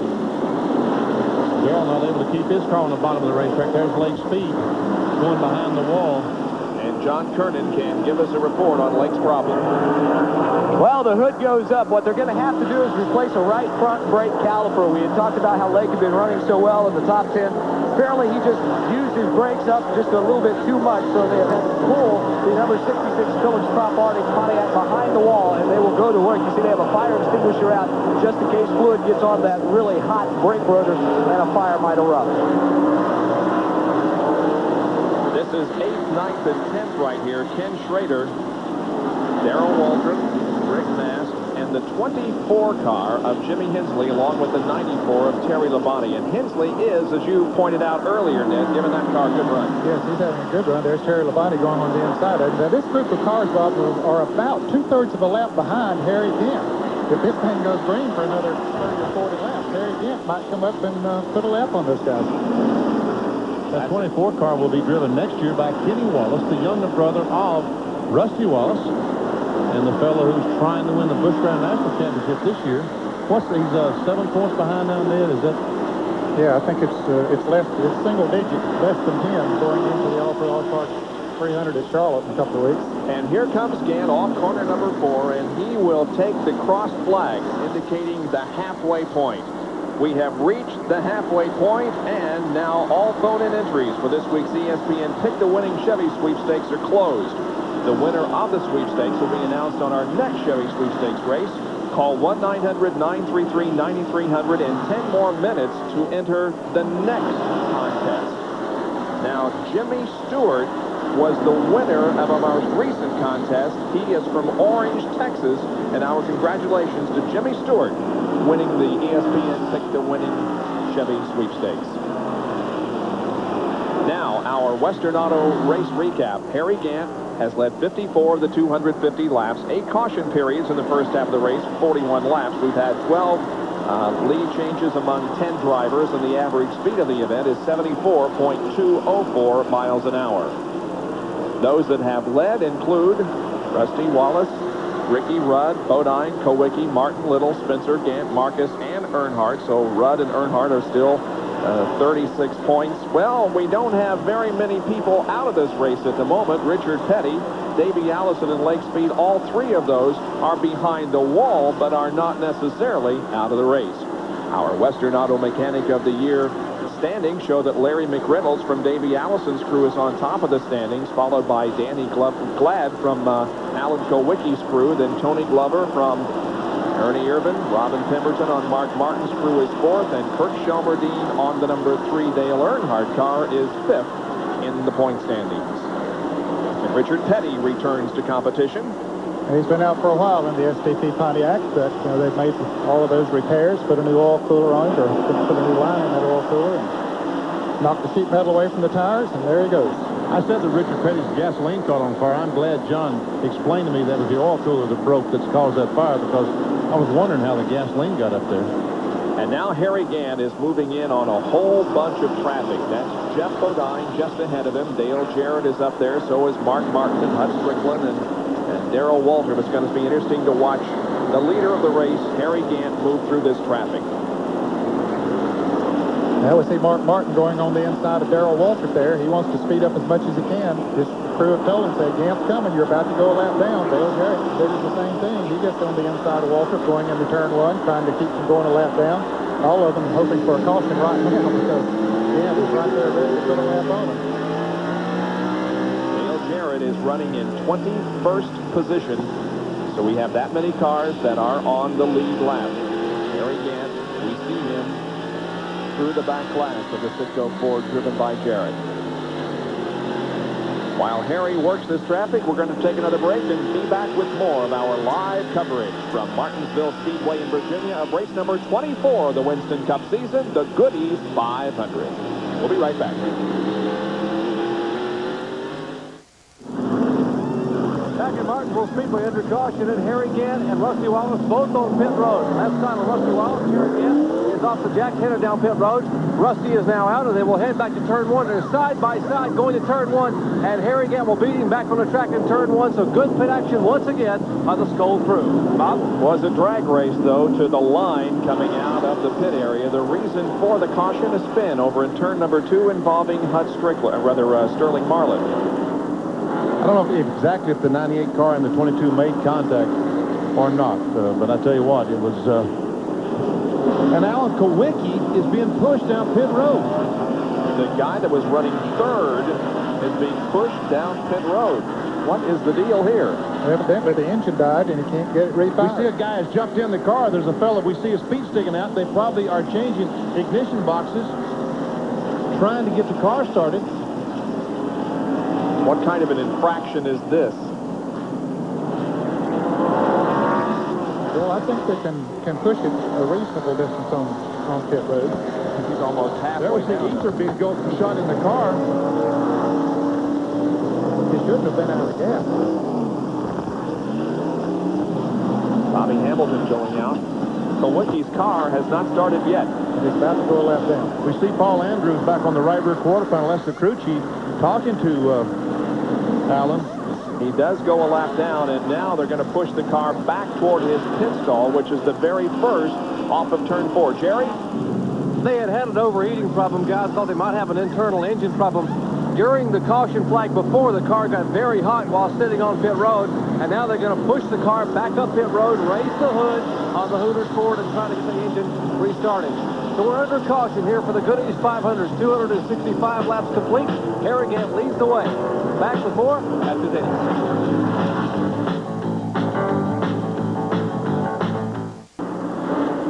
Heel comes down and receives the 1 more lap to go signal. Next time by, we'll be going racing. And John Kernan has a report on Jimmy Hensley.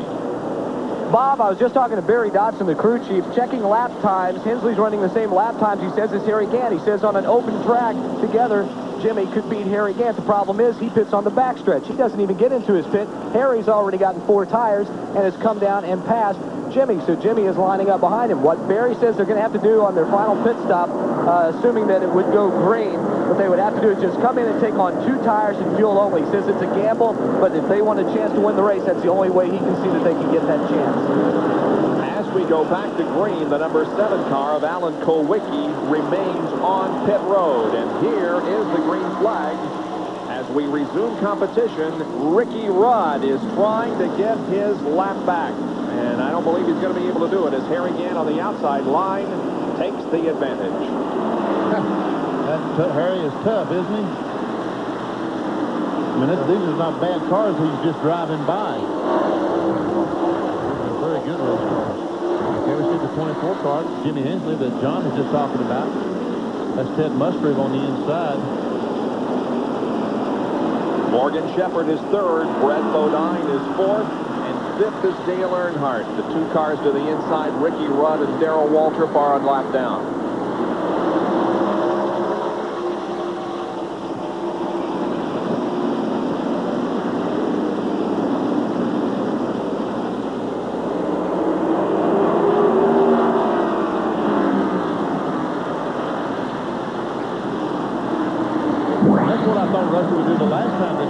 Stop and really pressure Harry Gant for the first few laps after the green flag has been displayed.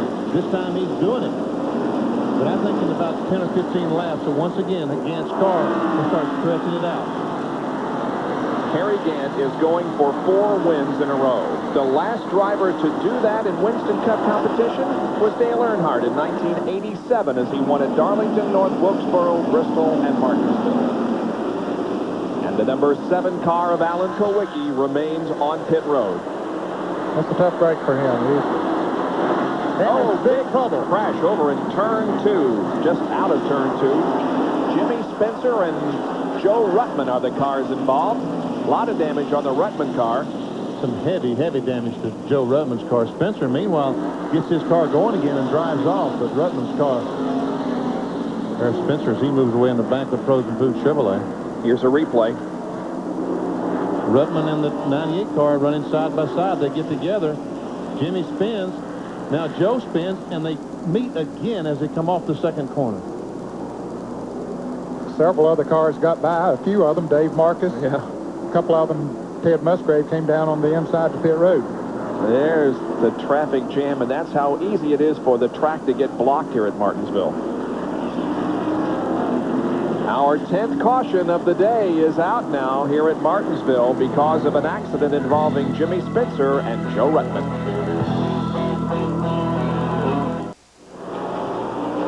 The green flag has come back out here at Martinsville. After 283 laps, it is Harry Gant leading the Goodies 500 over Rusty Wallace, Morgan Shepherd, Brett Bodine, and Dale Earnhardt. 14 cars remain on the lead lap at this point.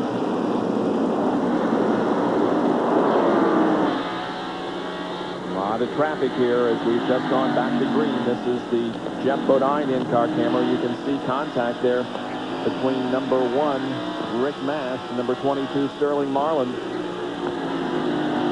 We'll see some more contact. Say, Rick Mass has a tough road to travel out there on the outside because he's passing some good cars that are a lap down. Sterling Marlin is one of those cars, and they'll give him room out there, but it's tough to pass when a car is running as good as Sterling is there. Field summary once again.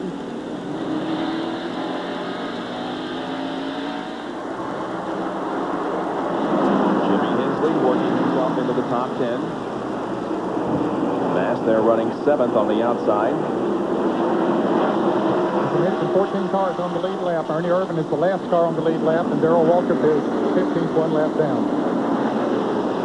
Rudd, Marlin, Jarrett, Marcus are all one lap down. And they're at 3rd. Joe Ruttman just crashed on the backstretch. Alan Kowicki is back in the race after spending 13 laps on pit road. We'll have more on that in just a moment. There is the completion of the field summary. Now, Doc, what was the problem with Kowicki? Well, they changed wiring, they changed amplifiers, they finally changed the distributor. Let me tell you what the problem was. Inside the distributor, a little blue device is called the pickup coil. It actually replaces the points in a normal distributor, and that is amplified and gives a spark to the distributor. The pickup coil had failed, and Alan Kowicki, they have a new distributor in. He is back running, but now some 13 laps down. Bob? Alan Kowicki with a tough road ahead of him. He came into this race 15th in the Winston Cup point standings, but with a lot of enthusiasm about next year and the next 3 years, as a matter of fact, because of the major sponsorship that he signed with Hooters just a week or so ago. Back up front, meanwhile, it is still Harry Gant with a car length or 2 advantage on Rusty Wallace.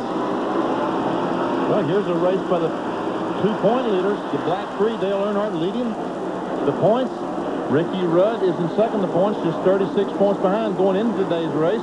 But right now, Ricky Rudd is a lap down. Earnhardt is in the lead lap. You know, these guys stand a chance of winning $1 million. And when they have these lotteries all over the country, like the Virginia lottery, I mean, the people only get $200,000 to $300,000 a year for 20 years.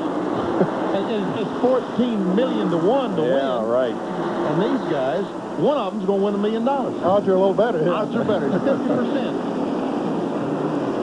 But, I mean, that's eliminating everyone else. But to me, it looks like it is a 2-car race. Earnhardt and Ricky Rudd. Of course, the difference is they won't draw. They won't spin balls and pull one out to see who is the winner. Yeah. They're going to spin those tires and It's those cars there on the racetrack. It's a little bit more than walking up to your corner convenience store and flopping down $1 and saying, I want a chance. These guys, they earn it.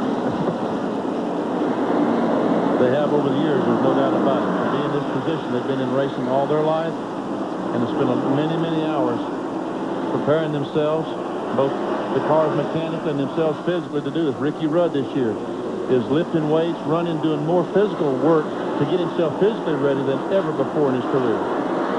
Well, as we mentioned, it's basically down to these 2 guys, Rudd and Earnhardt. How much are you thinking about winning the Winston Cup title? What's going on in your mind right now? I I'd say probably at least a minute on every hour of the day you're awake. It'll flash in your mind a minute, well, maybe we need to try this, or what happens if this happens, we need to be prepared for that. So you've been there before, you know, and it's something that consumes you just about 24 hours a day. If you wake up in the middle of the night, it's because something flashed on your mind that might be able to help you for the rest of the season. It just doesn't leave you. Well, we're still not in too bad a shape. We're still leading, so that's something to say about it. But, you know, Martinsville is a good racetrack for us. We do need to turn around and gain some this time. We've lost too many weeks in a row here, and it's time to gain a few points. Once again, Dale Earnhardt is on the lead lap in 5th position, and Ricky Rudd is a lap down in 16th. Now, Rudd has just moved around Darrell Waltrip and, yeah, you're right. And so taken over another position, so that's moved him up. That's 3 more points to gain there, plus a couple $1,000 probably in prize money. And Jerry has a comment on Rudd's car that he's running here today. If you wonder how dedicated the Hendrick Motorsports team is to Ricky Rudd having a shot at winning the Winston Cup Championship, I'll tell you how dedicated. Monday, they had a team meeting with all the teams, Schrader's team and Rudd's team, and they decided that the new low-snout Laughlin car was the best car for Martinsville. The only problem was Schrader had one and Rudd didn't. So they had a bare chassis laying in the floor. Hendrick said, guys, go to work. We got to have one for Ricky. Now, all 3 crews, the R&D crew, the Tide crew, and Kenny Schrader's Kodiak crew worked around the clock in shifts for 3 days to build that car from scratch and rolled it off the truck here. And it was one of the fastest cars during qualifying. So certainly a lot of effort going in to give Ricky Rudd a shot at winning the Winston Cup Championship. Yeah, you know, although all the credit goes to Ricky Rudd, and he will be the one named as the recipient of the $1 million if he wins the Winston Cup title. There are a lot of guys that put in a lot of hard work and are just almost as deserving as the driver of the car. There's never been more of a team sport than auto racing. The driver is more visible. That's all we can see is Kenny Schrader, Waltrip, and Earnhardt goes in the corner is those 3 individuals. But each of those teams had 25, 30 people back at the shops and here today that make the cars go around the racetrack. And they're probably waking up in the middle of the night also and thinking about how they can make their car just a little bit faster that might give them that $1 million. You never stop thinking. And just in case that you folks are wondering, yes, Harry Gant's leading the race. If he can make it, that would be 4 in a row. There goes Brett Bodine. He's trying to pass Morgan Shepherd for 3rd spot. Brett Bodine does go to 3rd. Brett has been up front all day. He started 2nd outside the front row. He led a while and now finds himself in 3rd place. He has just taken over that spot from Morgan Shepherd.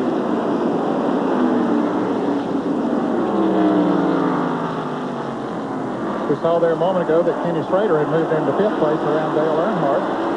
There's our hero, Harry Gant. The hero of the over 40 or over 50 generation. The over 50 gang, of which Ned and I are members. Yep. We saw a fan holding up a sign. There's plenty of pins around here this weekend that says, life begins at 51. As I said earlier, next July, I can't wait. Well, what are you going to do between now and then? That's what I want to know. Here's a battle for 9th and 10th position. Rick Wilson in car number 8 and Jimmy Hensley in 24. Not far behind them is Mark Martin. Mark's not having a good day. Ask him in the driver introduction down there. I said, Mark, how are you doing today? He said, I really don't feel very good about our chances here today. Even though he won the pole his 4th of the year, he said, we just couldn't get the car dialed in. He said, qualifying and racing was a different situation. He said, we can make you go fast for a lap or 2, but we just can't get her set up to run fast during the race. So he's been back in the pack struggling.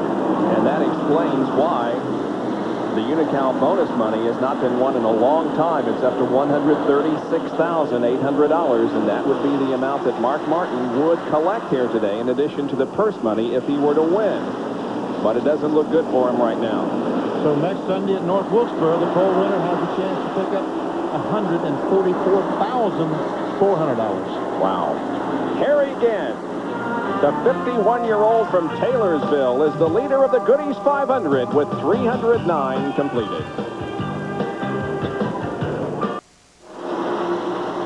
Back at Martinsville, Virginia, and what a beautiful shot that is from our helicopter doing our transmission of the in-car camera signals, but the duck pond there you can see to the right corner of your screen.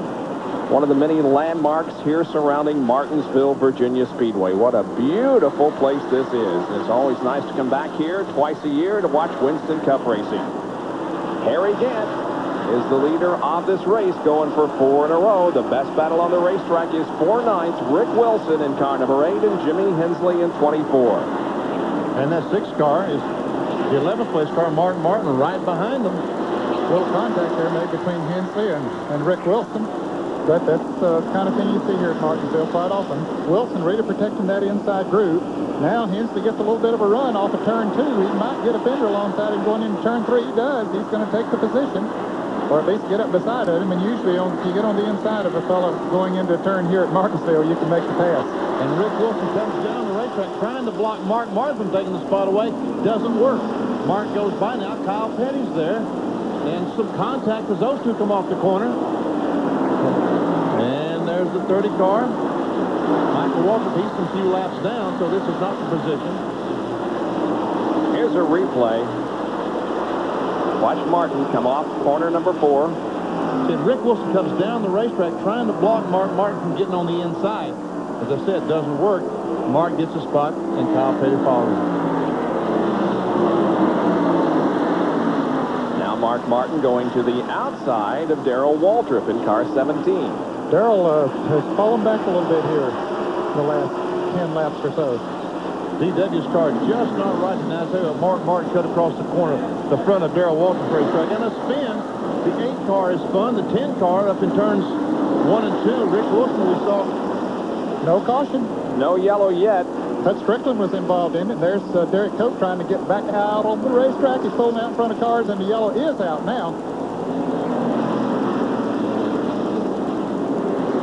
Yellow flies for the 11th time here this afternoon. A lot of cars were trying to get a lap back, beating Harry back to the line.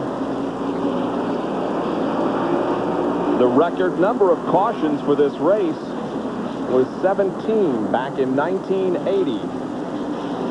This is number 11, and here's how it occurred. Well, the 8 car was sideways in the middle of the corner. Going in the corner, when that happens, you always wonder if there wasn't contact going in the corner, but there's no way to tell because we certainly didn't see it. And now Harry Gant will come down pit road for a stop, as will Rusty Wallace, Brett Bodine, Morgan Shepard, and others. Jerry? Once again, it's going to be a battle of the air guns here in the pit. Harry Gant's crew will put 4 tires on his car. Rusty Wallace on the bottom of your screen, the Skull crew with Harry Gant on the top. They now go to the left side of this car. Likewise, Rusty Wallace's crew putting left side tires on his Pontiac. Plug nuts are on, Gant is off the jack. Wallace still on the jack as Gant makes his way down pit road. We'll see if Rusty can beat him out, and Harry will be able to make it all the way back to turn 1 as work continues here on pit road with most of the cars getting 4 fresh tires. And Brett Bodine that time won the race out of the pits and beat Rusty Wallace's crew. Now we go inside Jeff Bodine's car and watch this incident that's created our most recent caution. Yeah, there was some contact between the 10 and the 8, and then Jeff Bodine comes along and runs in the back of the 10 car, which sent him on his way. Hey, it doesn't take much of a bump when you're going into the turns here, especially because the car's almost spinning out anyway when you go into the turn, and just at least a little bit of a bump. There it is. As Jeff Bodine hit the 10 car after the 10 had already made contact with Rick Wilson. Some damage on that 12 car. He was also in the crash. Yep, Hud Strickland has a lot of damage to the front end of that car as he has pitted here on the main straightaway. We'll be back in just a moment.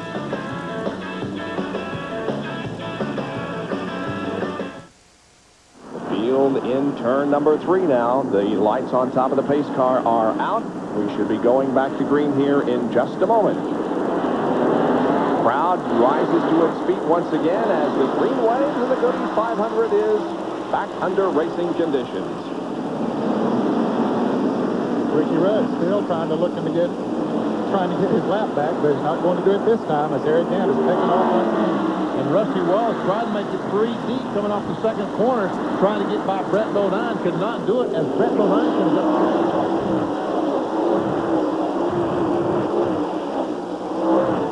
Brett Bodine and the crew had a great pit stop, allowing him to come back second on the racetrack, and therefore lined up right behind Harry Gant on the restart. And that's where he is, Brett Bodine's second spot. And that's where he qualified on the outside pole. Martin, the pole sitter, just beat Brett by a few thousandths of a second. It's pretty strong, doesn't it? Yes, he does. He's putting some pressure on Harry Gant right now. Gant might not, if he continues to run that hard, Gant might let him go and say, okay, just go ahead and use your car up. But Brett is fast right now. What Harry needs is for Rusty and Brett to start racing for that second spot, and that'll give him some breathing room. Uh-oh, Brett gets under him. Let's see if he can get him going into turn. Nope. Thought Brett might take a shot at him there. He had pretty good position, but Harry pulled away.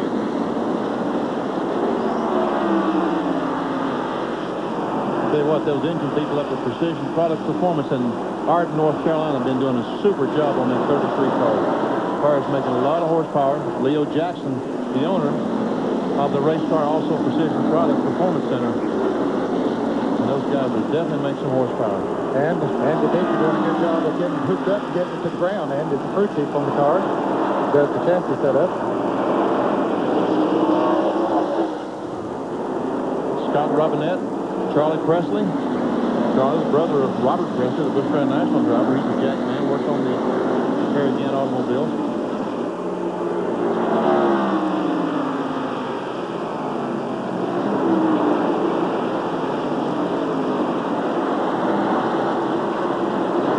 First three cars continue to run nose to tail on the racetrack. Then a little bit of separation back to Morgan Shepherd in fourth.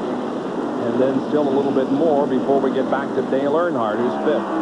NASCAR has to be absolutely loving it. We have an Oldsmobile, a Buick, a Pontiac, a Ford, and then a Chevrolet. The first 5 positions, 5 different makes. And here's the field snapshot. Watch for your favorite driver, and as he crosses the line, you can see how far he is behind the leader. There's Davey Allison, who's back out. Bill Elliott. And here comes Harry in the group off of 4, completing that lap in 20.8 seconds.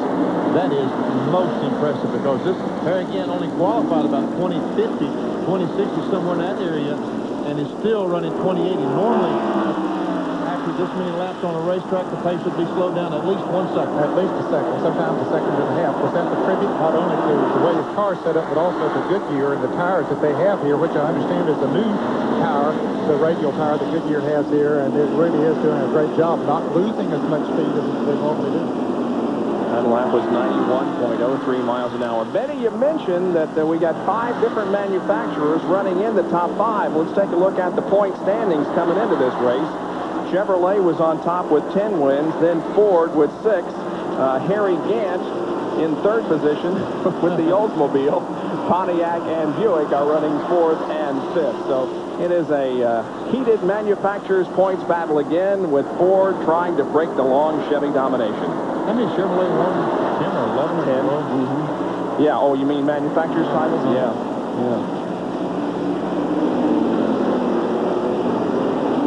I say, well, can we talk enough about Harry Gant and what he is doing?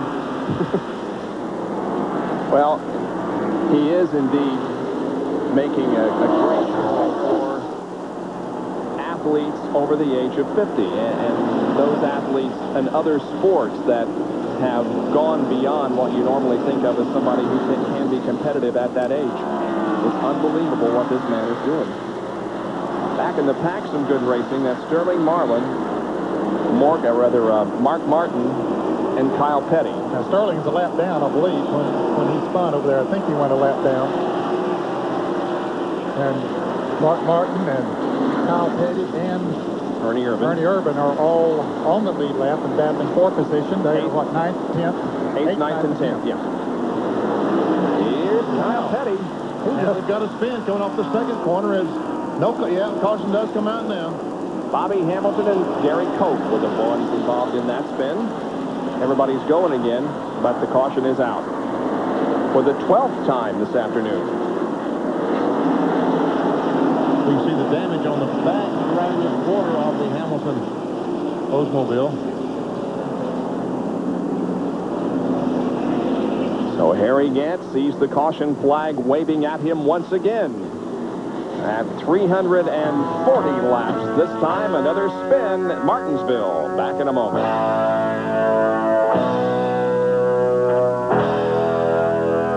Year with over 1 million miles of award-winning auto racing coverage. ESPN Speed World visits Martinsville, Virginia for the second and final time in 1991 for the Goody's 500. And Dale Jarrett has brought the Citgo Ford in for a pit stop as we are under caution here at Martinsville for the 12th time this afternoon because of a spin out of turn number 2 involving Derek Cope. And Bob, we have talked about age and people in 50. Leonard Wood, who has been with the Wood Brothers team since it started, is 57 years old today, so wish him a happy birthday. Absolutely. And let's go to Jerry Punch, who's in the Brett Bodine pit. We're with Clyde Booth, who's the team manager here. Clyde, and what have you guys done? Suddenly Brett has just caught fire. Well, you know, we were real good the first few laps. Then we've had to go on new tires, and ever since, and the car's been a little on the tight side. We're working on getting the thing loosened up, and he just said now that we're in real good shape. We'll just have to see what happens here towards the end. So Brett Bodine fighting a push here for about 300 laps. They've finally gotten it fixed, and apparently the car running awfully well. Brett will come down in second position on this racetrack, and they have decided to go at least one more lap before green. Now they're giving the one more lap signal. And Bob, there are 13 cars on the lead lap now. We keep losing for up to 200 laps. We had like 25 cars on the lead lap, and then spins, and Harry Gant's fast running has taken care of a whole lot of that. As far as the points leaders are concerned, it is Dale Earnhardt running 5th and Ricky Rudd a lap down in 14th. Here we go. Race is about to resume.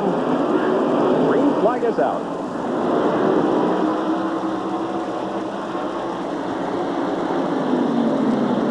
Ricky Rudd is up there every time trying to get that lap back, but hasn't yet.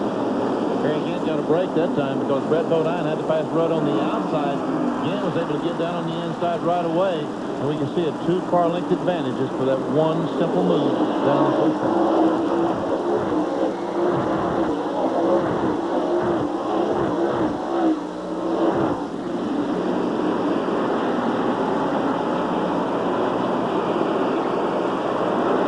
Ricky Rudd in the 14th position. He's the first car on of those that are one lap down.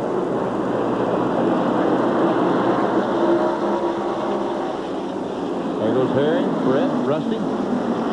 Morgan Shepherd is 4th, and Dale Earnhardt is 5th. Less than 150 laps to go.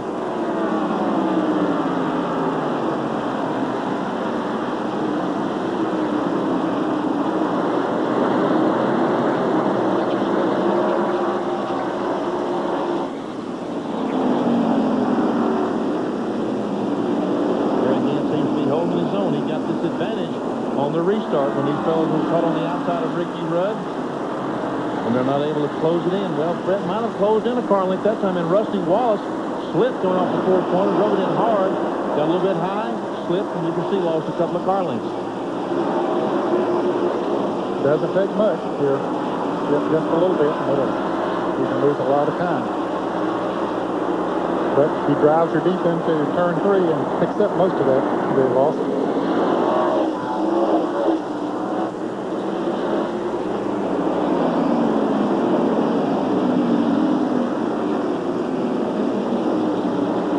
Maybe we should have driven that car today. We might have made some money. Yeah. Here's Rick Mast, along with Hut Strickland, Kyle Petty, and Ernie Irvin. I don't know how in the world that 12 car is going to get any air in his grill, because he's hit something and it's flattened the grill completely. We can see the nose of it just laid down flat. And I don't know how in the world any air is going in the grill. Hut is not on the lead lap. 16th, a lap down. But the Kyle's trying to get by the Rick Mast car, and he has position. Let's see. They lean on each other a little bit. That's the battle forward. They got together, and look, Rusty Wallace goes by Brett Bodine for 2nd spot. Boy, all kinds of things happening there in a lap. The Rusty Wallace has moved to second. We go back to this battle now. Here's Martin on the inside of Rick Mass now, going down in the corner. Let's see if these two guys get together. No, they made it this time.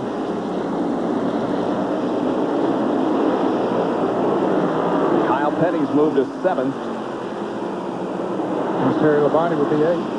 Martin 9th, and Rick Mass now shuffled back to 10th. He was up there in 7th right before Kyle Petty went by.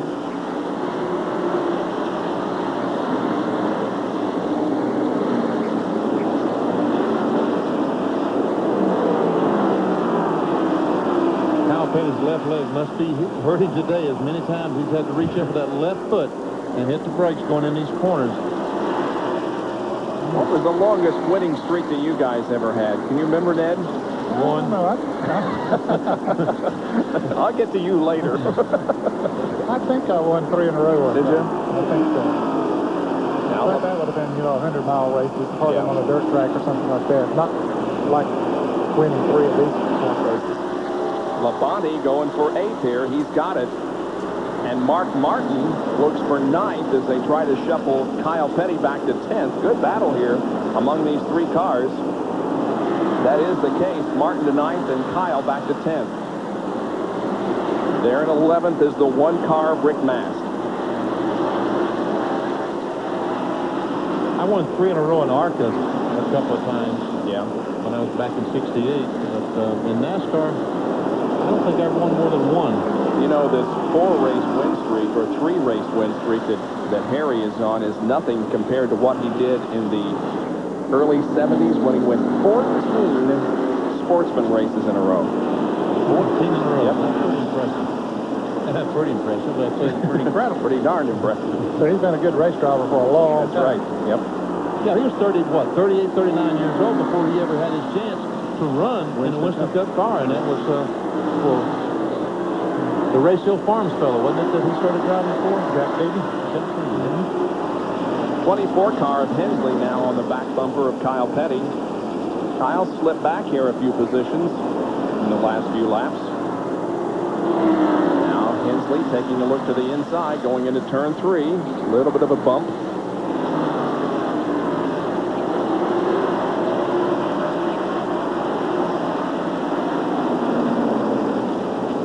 11th and 12th here. Hensley's car, he does have a good race car because he's trying his best to get by Kyle Petty. He's trying on the outside. Now let me see how this is going to work.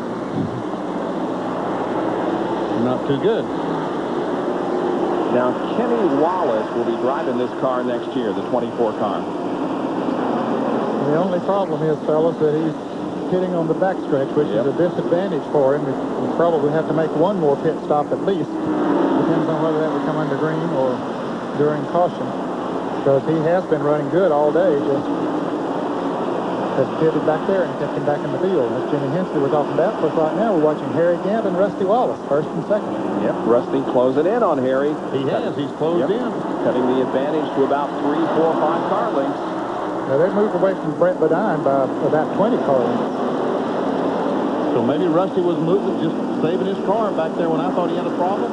Maybe he was just saving his car, waiting for the last run, that last 100 laps. Here's the Big A Auto Parts on-track interval. We timed 5 consecutive laps, laps 346 to 350, comparing Gant and Earnhardt. And we can see that Gant is much, much faster than Earnhardt. 2080 was his best lap, and Earnhardt all of his laps above 21 seconds.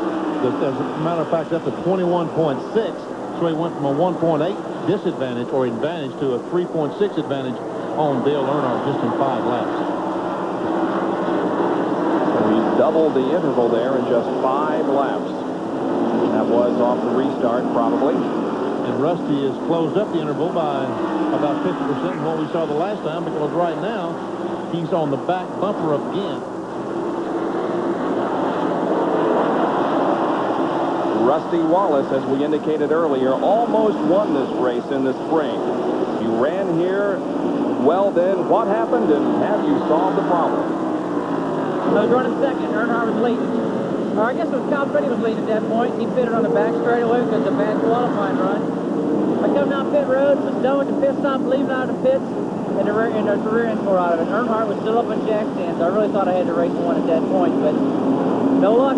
So I just got to get a little more, like I say, the performance is there. I just got to get some of this maintenance stuff figured out.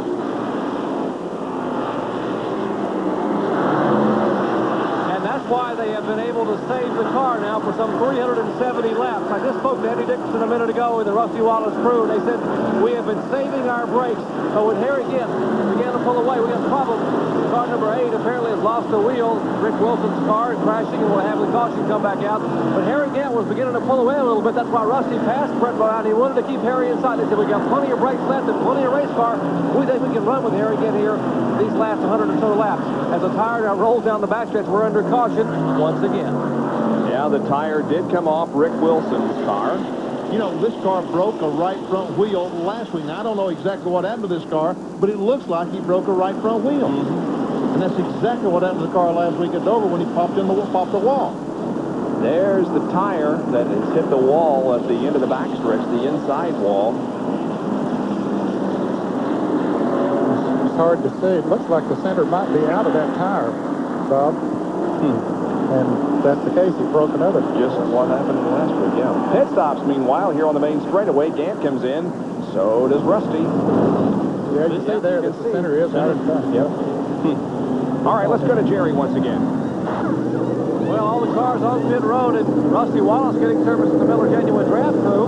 They have worked right side tires, now changed to left side tires. Meanwhile, Harry Gant's crew with the Skull Bennett also changing left side tires. He is down and away. Again, I'm coming down pit road. Rusty Wallace off the jack. Harry Gant is able to beat Rusty Wallace down pit road. Tremendous work by the Harry Gant Skull crew once again to be able to get him out first. Yeah, this time, however, Rusty came out ahead of Brett Bodine, unlike last time. Where is the pace car? Oh, the pace car is here along the front straightaway. Now, let me show you why Harry Gant is beating Rusty Wallace, because he is keeping Rusty behind him, and he pulls directly into his pit, so Rusty's not able to come down at 35 miles an hour. He has to slow down to about 15 miles an hour, has to follow Harry Gant. And you see, that's just enough advantage that Harry is beating him out every time. If Rusty was pitting back there, he would probably beat Harry out every time. Boy, Gant can get in, and they can have a lot of work done before Rusty even gets to his pit area. Yep. All right, we'll take another break here with 371 laps completed in the Goody 500. Back after these messages.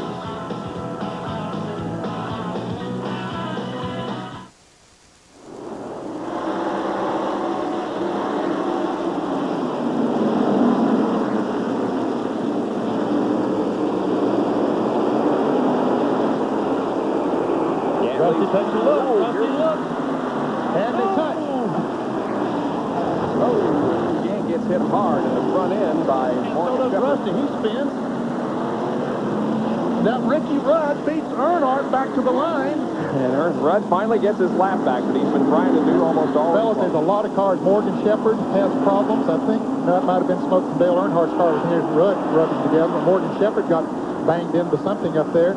And Hut Strickland got banged again. Of course, we saw Derek Cope involved, so a lot of cars involved here.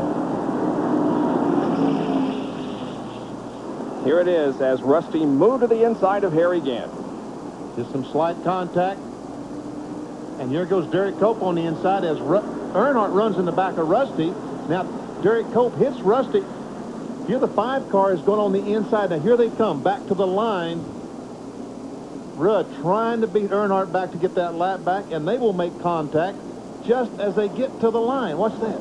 Yeah, there was some smoke, that tire smoke, as they rubbed together. There's Hut Strickland's car third in line. He has some more damage to the Ray Bestis Buick. Let's go to the pits and Jerry Punch. Well, the crew has a lot of work to do as you see the front of what's left of the front of Harry Gant's Skull Oldsmobile. They're trying to peel some of the sheet metal away to get a look at the chassis parts. And if it's mostly cosmetic, that's not a problem because as you saw before, Harry has won here at Martinsville with a pretty torn-up race car. They pull the sheet metal away. They'll send him back out to keep from losing a lap. He'll come back in here momentarily for him to use the air chisel to pull some more away and get a look at that right front. Well, you know, we showed you a replay of his win back in 1982, and the car was all banged up. And it's looking about the same way right now. Looks like that right front tire is going south and the car is going north. I mean, pretty heavy damage to that car. So Harry Gant will not win his 4th in a row, I'm sad to say. Let's take a look at it once again. Rusty goes to the inside of the end of the backstretch. Going into turn 3 and gets the nose up alongside of Gant. Gant starts to make his normal turn into the turn, and they touch, and around Gant goes to the outside, and then everybody starts banging into each other back behind them. And there we can see the car coming out of the pits, and there's a piece of aluminum. Yep. Runs over his own debris. Well, they're trying to keep him on the lead lap and have been successful in doing so. So far, both he and Rusty remain on the lead lap. And Morgan Shepherd also mentioned that he had damage on the Motorcraft Ford, and he has been in. They've been making repairs on it. He, too, has stayed in the lead lap. So it isn't over yet, but certainly the chances of Harry Gant winning are reduced significantly because of that incident with Rusty Wallace over in turn number 3. We remain under caution here at Martinsville, and while these cautions are underway, Rusty Wallace and Harry Gant come in each time to get some more work done on their car, but both have been able to get out ahead of the pace car and therefore remain on the lead lap. The question is, how has the incident affected the handling on the 33 car? Jerry? Let's check in with Andy Petrie. Andy, how bad is the car hurt, Andy? I can't really tell. We'll find out in a minute and see how it runs. Well, I don't even know what happened over there. So they talked to Harry Gant, and they have pulled a lot of the sheet metal away and pulled some of the bars away in front of the car, but they don't know. Even the driver, Harry, doesn't know until the green flag comes out, which is just about 15 seconds from now, guys. Okay, Ernie Irvin has taken the lead in this race. And with Ricky Rudd now back in the lead lap, Bob, there are 13 cars on the lead lap once again. Here's the green flag. We're back underway. Mark Martin is second, followed by Terry Labonte, Kyle Petty, and Jimmy Hensley. And once again, Mark Martin turned right across the front of Darrell Waltrip's car, and no contact was made.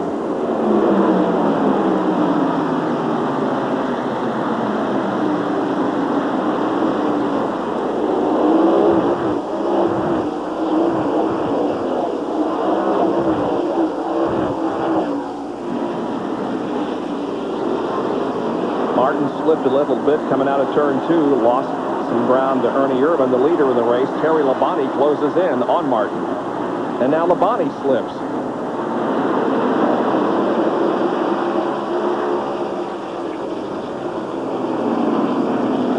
Here's Labonte, Kyle Petty, 21 car.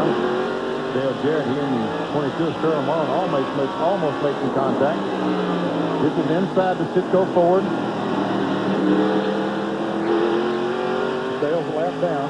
Should be in about the 15th position right now. Now, look at Wallace and Gant all trying to work up through some slower traffic. Morgan Shepherd there in car number 15. He was one of those that was involved. Had some damage to the Motorcraft Ford. Looks like he's running pretty good. And so is Gant. Looks like he's doing okay now. Don't know if it's as good as it was, but...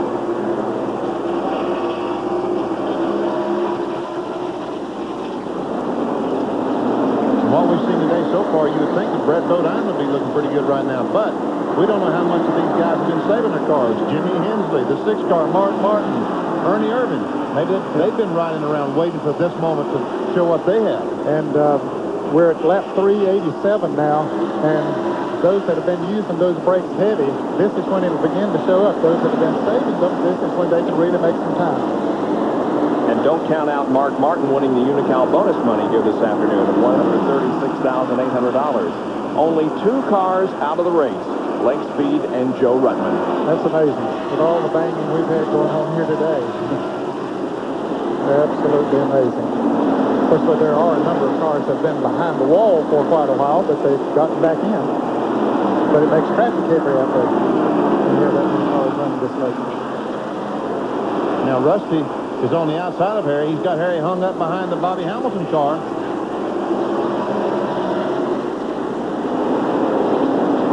But Wallace didn't go in any place either with Ricky Rudd up ahead. Harry's going to try to get on the inside of Rudd and makes it. I think he made it. Yeah, but Rudd's going to go on the outside of Hamilton. And Rusty's going to try to follow Rudd. Nobody's going any place right now. Now, Harry is going to be able to pass Ricky Rudd. Yeah, he'll get on the inside of Hamilton, and that gives him the line he wanted. Passes Hamilton with ease.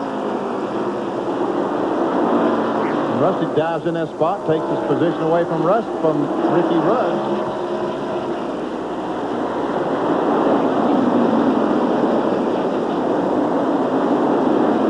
Second place battle is a good one. Mark Martin, Terry Labonte, and Kyle Petty. Those three cars going for second position. The leader of the race is Ernie Irvin. The 6 car, he can pick up 136,800. You know, we crossed him off. Said it's going to be, next week it's going to be 144,200. Or 400, I should say. And guess what? He can still pick up this bonus, $136,800 if that 6 car can pass the 4 car and stay there. I wish I was on the radio to Mark right now and tell him. I'm sure he realized that he could win $136,800. Oh, he probably knows. I would imagine. Yeah. Just a little over 100 laps to go now. 106 to go. Here's another full field summary for you. This is the way they're running right now. Jimmy Hensley right up there in the top 5. And you can see that Harry Gant has not yet moved into the top 10, but he's close. He's 11th. Rusty's 12th. Rudd, the last car on the lead lap there. Darrell Waltrip 1 lap down. Dale Jarrett's a lap down. So are these cars at least 1 down that we're watching 16th through 20th.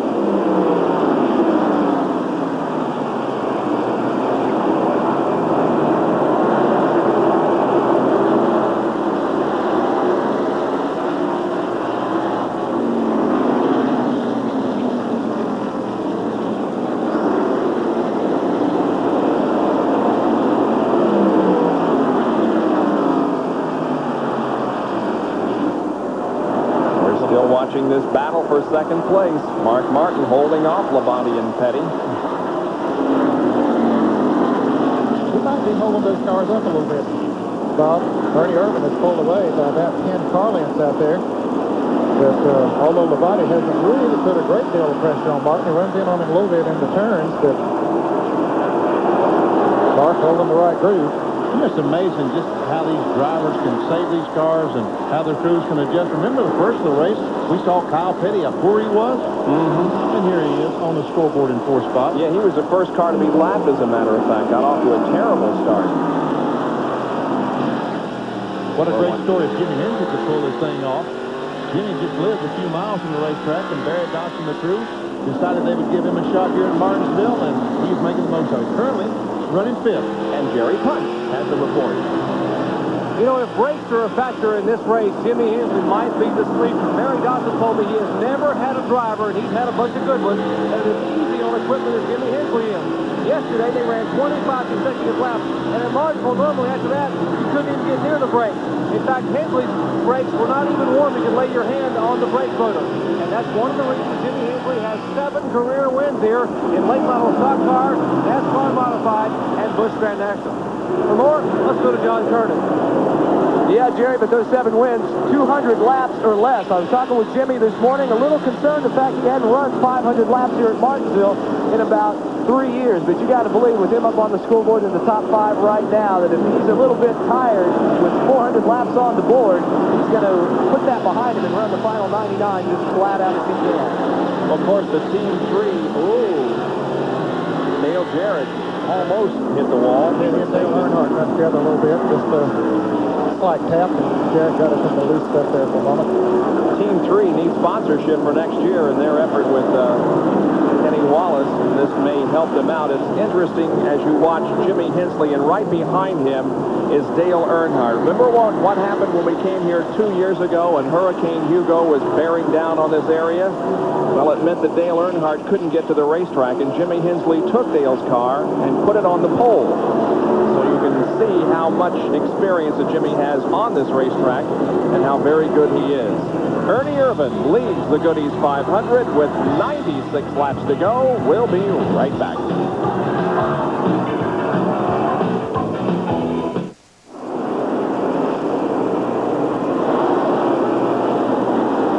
Kodak Film Chevy, driven by Ernie Irvin, is leading this race. Here is the battle for 9th position. Harry Gant to the inside of Ken Schrader. Harry goes to 9th position. Don't count him out. I do believe I might have wrote this fellow off just a little bit too soon. Jerry Punch, what do you think? You got to remember, Benny, the line is life begins at 51. And Harry Gant, of course, doesn't give up very easily. The crew just told me a minute ago that he is within a few hundredths of a second of what he was running a little bit ago before the accident. Obviously, the sheet metal has hurt him, and some of the bent front end is hurting, but he is coming in a hurry. He may run out of laps, but he's not going to quit. He sure is, and as a matter of fact, when he passed Schrader there, he moved into 8th position. Behind Schrader is Davey Allison and others, but they are not on the lead lap. There's Harry with the damage on the front end of the race car, suffered in the incident with Rusty Wallace and others a few laps ago. There's the leader, meanwhile. Second position belongs to Mark Martin in the Folger Ford. There's the interval. Back to third. That blue car on the right of your screen is Terry Labonte. Sunoco Oldsmobile, this would be a great day if Labonte could pull it off, because their team been struggling this year. They need a good run. Their best finish of the year has been a 5th, so this would be their best if they can stay right there. And there goes, as we watch Martin come off the corner, and Labonte there again had the folks on their feet as he passed Kyle Petty down the corner for a spot. I think Mark Martin and Terry Labonte are beginning to gain a little bit now on Ernie Irvin. Here's a fellow I thought had a great opportunity when Harry Gant and Rusty Wallace had their problem, was Brett Bodine. His problem is that he's had all this problem trying to, and Hutch Strickland is fun coming off the 4th corner, but so far no caution flag, and the car is rolling. Let's see, Brett Bodine, there's a bunch of guys. Oh, he's going again, so no caution will be out. That could have served as an advantage to Harry if he'd have gotten a caution flag here and been able to maybe get some new tires on that car and do some more work and punch back up, but nope. I don't think it's tires he needs so much right now, it's distance, because he's about straightaway, a little over a straightaway behind Ernie Irvin, and I don't think he can make it up on the racetrack. He needs a caution flag to close the field up. Brett Bodine, he's about a straightaway behind. He needs a caution flag to close it up, because it's going to take a lot of race cars to close it up on the racetrack. I don't know. He's doing a pretty good job of it. Look at him go inside of Dale Earnhardt. And the fans love it. Oh, do they? Harry's coming, no doubt about it. That puts him in 6th position. Gant is 6th.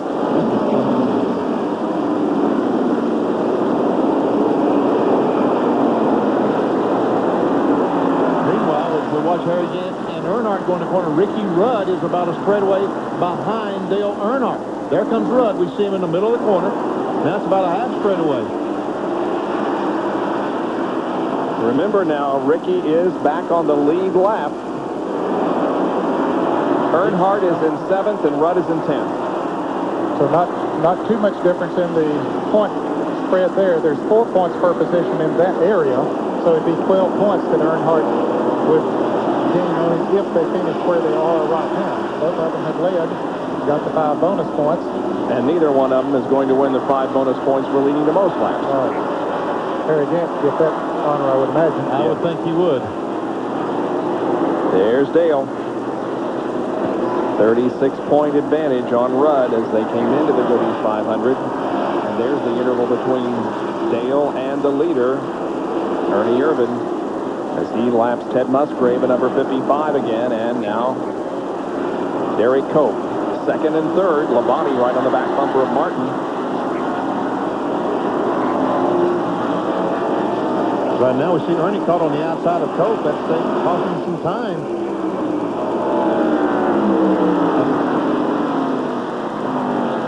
Rick Wilson, who brought out a caution flag earlier in the race, is back in the event.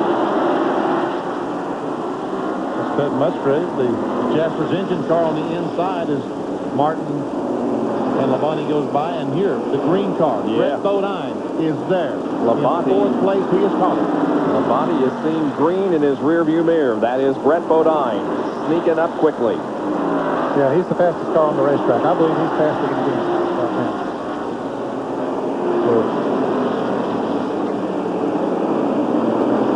tell you what, Ned, he has time. Brett Bodine has gained so much ground. He has time to catch him. There's Gant. He comes up on Jimmy Hensley, looking for another position. Gant trying to move into 5th.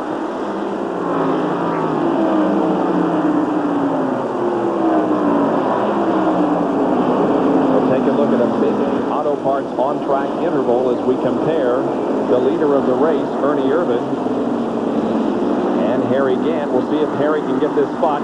Yep, he does. He's 5th now. Now here is the lap times comparing Irvin and Gant. And Gant is faster. He is faster. We can see he's gained almost 1 second in 5 laps. Irvin running some good speeds, but not quite as fast as Harry Gant. Martin, real battle here. He really got loose coming off of turn 2, almost came to a dead stop, and Terry Labonte was trying to move around him. Martin closed the groove on him, but there's Brent Bodine right on them. He's just looking for a place to go. 2nd, 3rd, and 4th are tied together with a string. And Martin's car is off the track. I mean, he's not up to speed as far as even Ernie Irvin is concerned, because Irvin now has pulled away to about a straightaway on this race for 2nd place. Yeah, see, I think Martin's holding that crowd up there. But after all, he is running 2nd. And if something was happening to Ernie Irvin, Martin would be the winner. Don't go away, friends. This thing is far from over. As Harry Gant is coming up through, and so is Brett Bodine. The leader of the race is Ernie Irvin. Can he hang on and win another Winston Cup race? We'll be right back.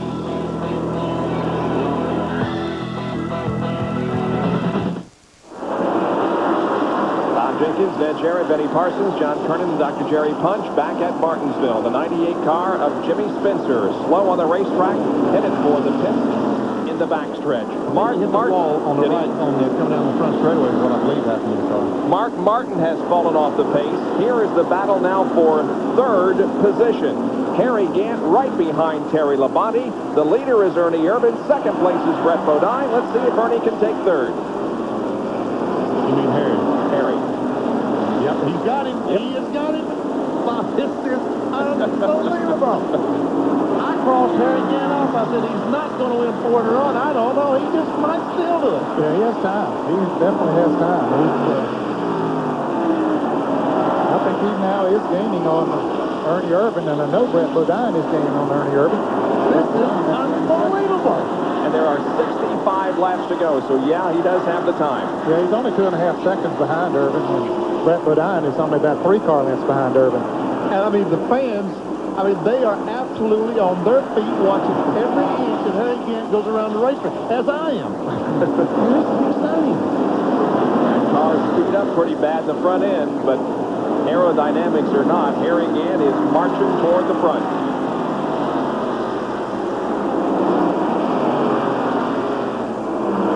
Richard Petty direct in front of Harry Gant. He's several laps down. He hit the wall down in turn 1 earlier. Knocked the oil cooler off the car. They had to replace that. You know, Richard easily going down the backstretch. Richard moves over and doesn't hold Harry up one bit.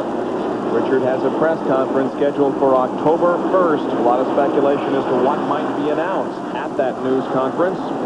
Winston Cup scene speculates that 92 will be Richard's last.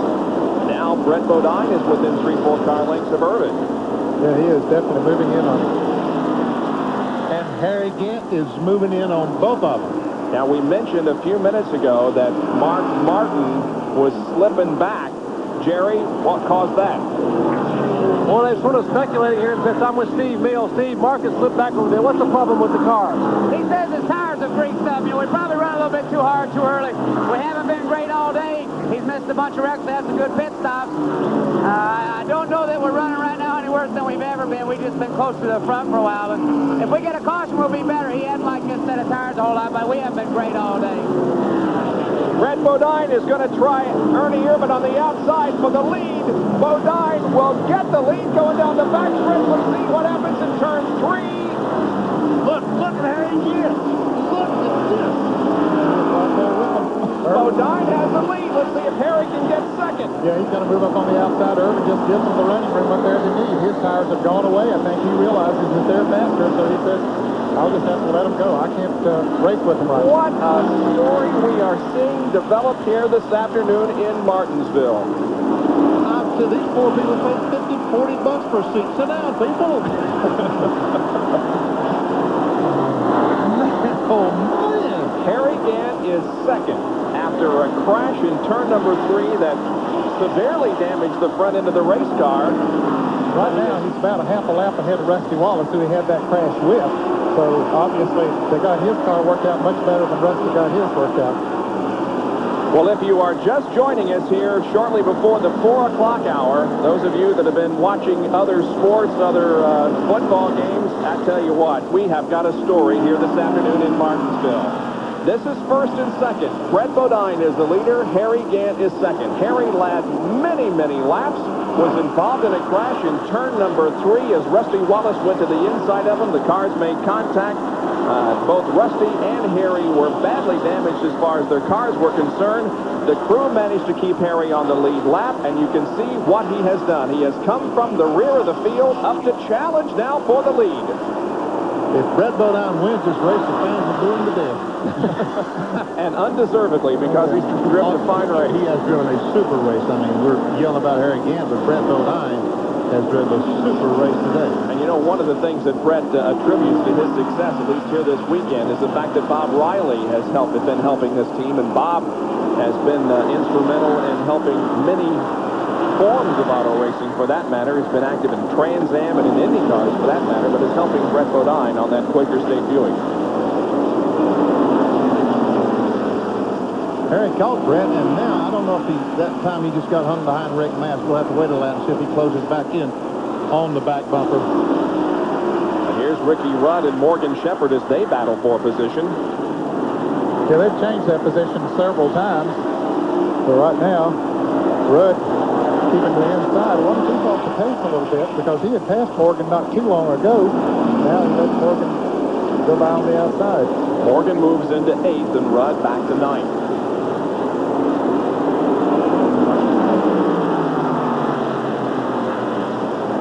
Meanwhile, Dale Earnhardt is currently 7th, so just... Looking here, Harry Gant is on the in.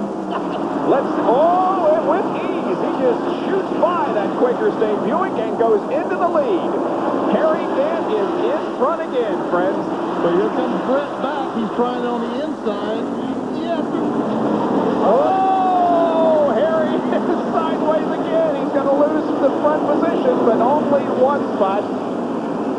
Boy, Harry's getting knocked around out there and still fights back. You reckon that hurt his tires? That's a little bit of a slip down there? Yeah, it certainly didn't help him any. It might have heated him up just a little bit. He might have to ride easy for a lap or two until he gets, well, I don't know. He's not even riding. He's going to go right back on in there at him. Not Harry. The 28 car, Davey Allison, hit the front stretch retaining wall earlier on and had some heavy damage to his car, so he spent several laps in the pits, but we can see that he still is a very good race car here this afternoon. He's caught the front 2 of Brett Bodine and Harry Gant. Kyle Petty's going a lap down again.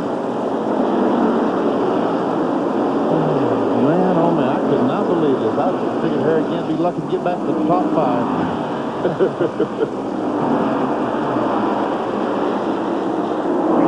Oh, he gets the car a little bit out of the shape. Yeah, he is really working in there. Yeah, he might have heated those tires up a little bit in that slide. And just taking away a little bit of that grip off the turn. Now they approach some slower traffic. They pass Michael Waltrip.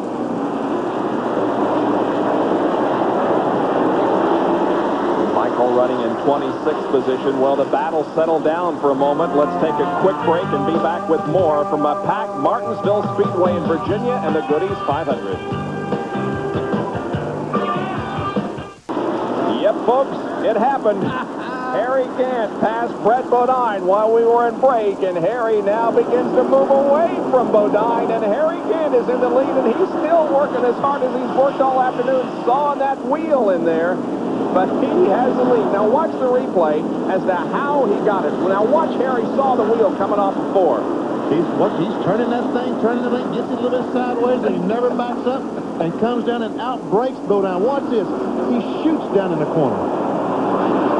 Oh, man, oh, man.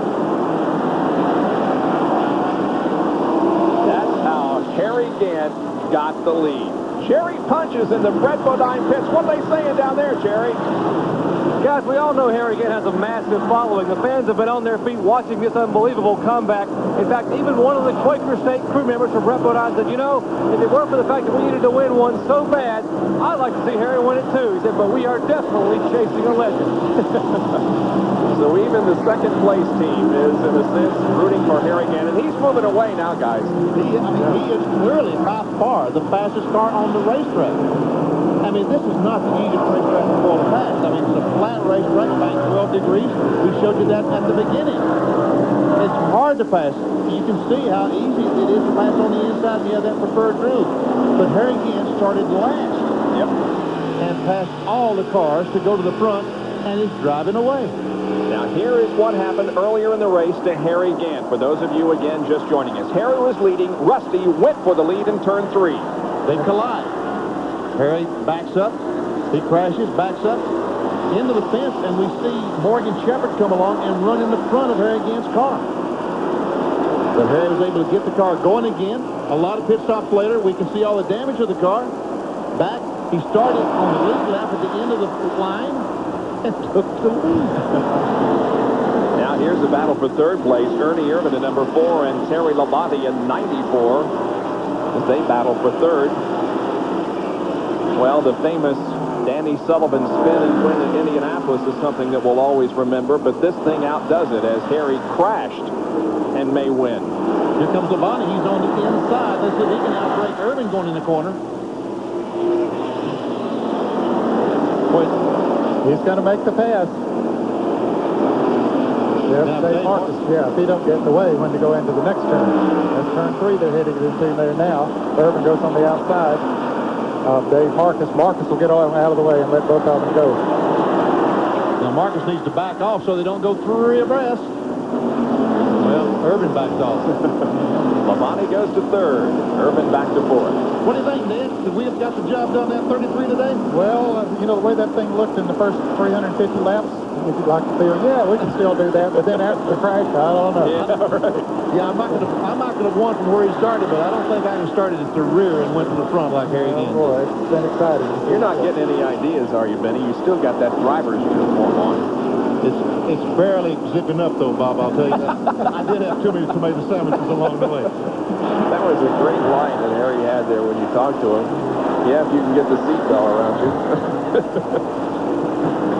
Boy, that car still cuts so well in the turn, and then when he mashes the accelerator, it gets traction and just hits right on off the turn. Harry Gant's crew, led by Andy Petrie, watches their driver, Harry Gant, complete another lap. That's 4:66. So we've got 34 more laps to go. And Harry Gant could be on his way to winning his 4th consecutive Winston Cup race. Don't go away now.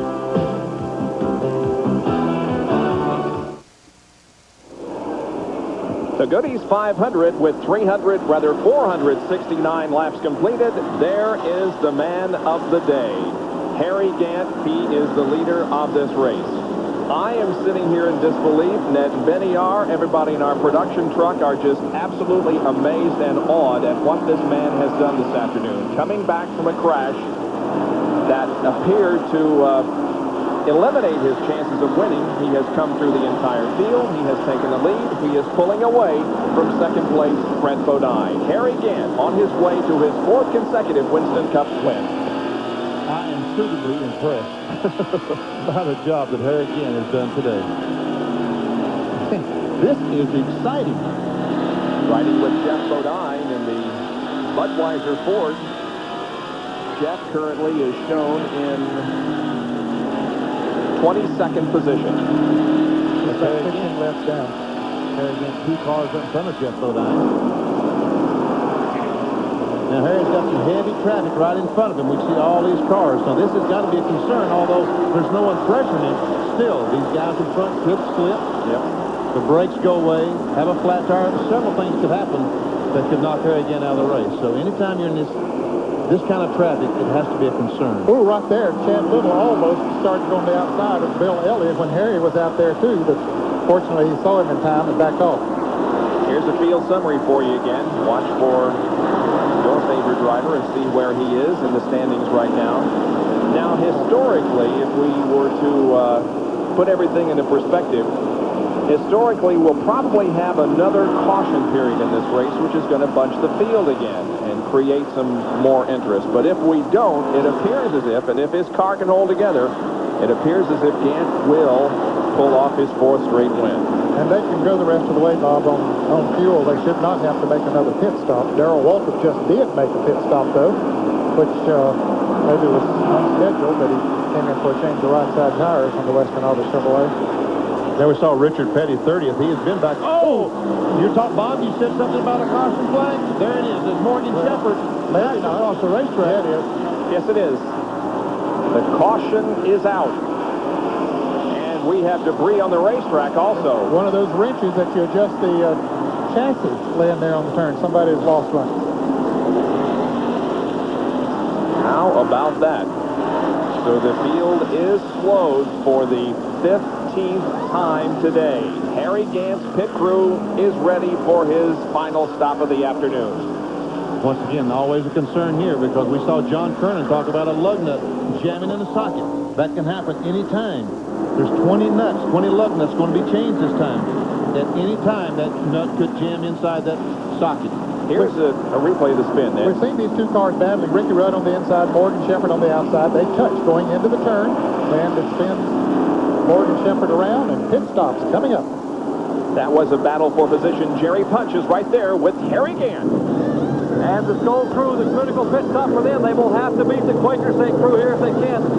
Lug nuts are already off the left side for the Gant car. 26 on the bottom of your screen. He comes to a stop in the crew now. Clyde Booth and the rest of the Bernstein crew going to work on that machine. Now they're all the way down toward turn 1. Harry Gant's crew has already changed the right side tires and putting the left side tires on.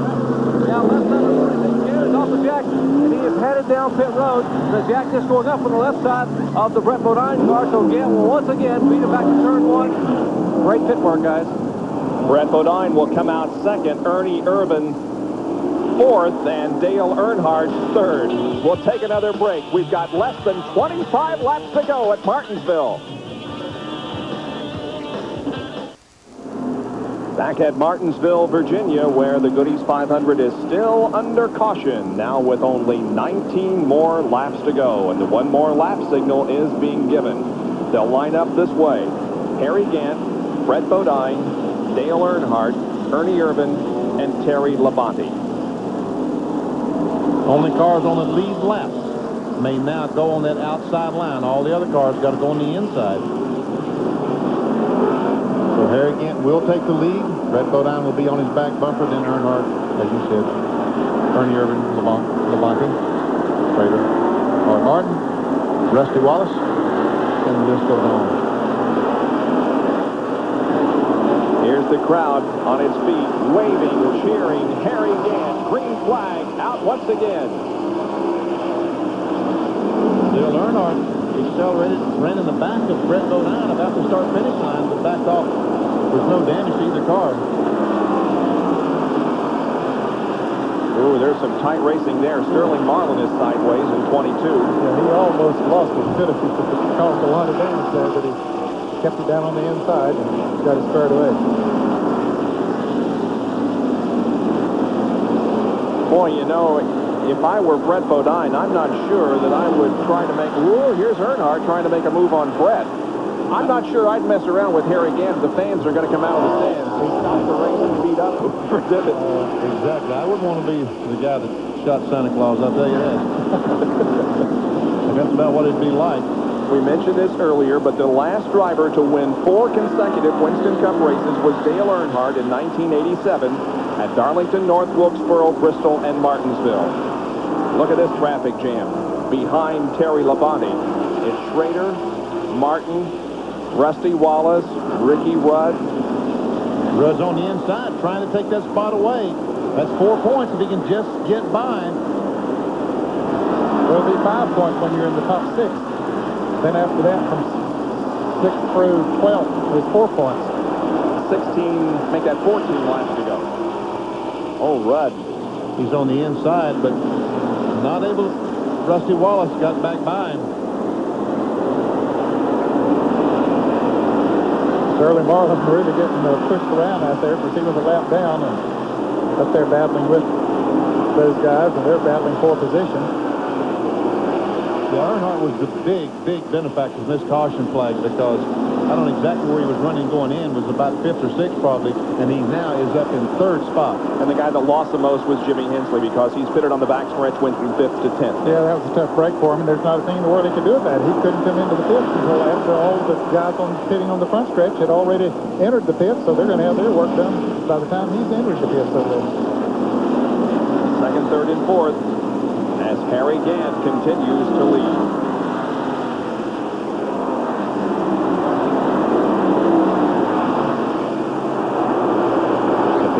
On, it'll be his 16th win in Winston Cup competition. Mark Martin and Terry Labonte. Car number 94, Terry Labonte got together. They almost spun out, but both of them got their cars slowed down and righted and go at it again. There's Rusty Wallace and Ricky Rudd behind them. They're battling for the because Jimmy Hensley trying to get on the inside of Rudd. Almost. Rudd came down the racetrack trying to block that spot. Hensley was there, I thought. 9 laps to go for Harry Gant. Well, Harry's got on cruise control now. This is the battle for 5th. Make that 6th. Mark Martin pulling up on the outside of Terry Labonte for the 5th place. You can see it just as it went out of the screen.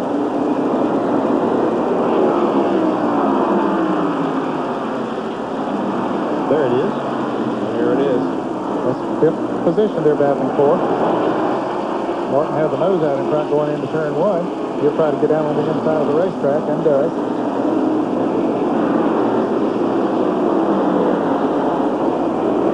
It's Gant, Brett Ledine, Dale Earnhardt, Ernie Irvin in the front 4, and then Mark Martin.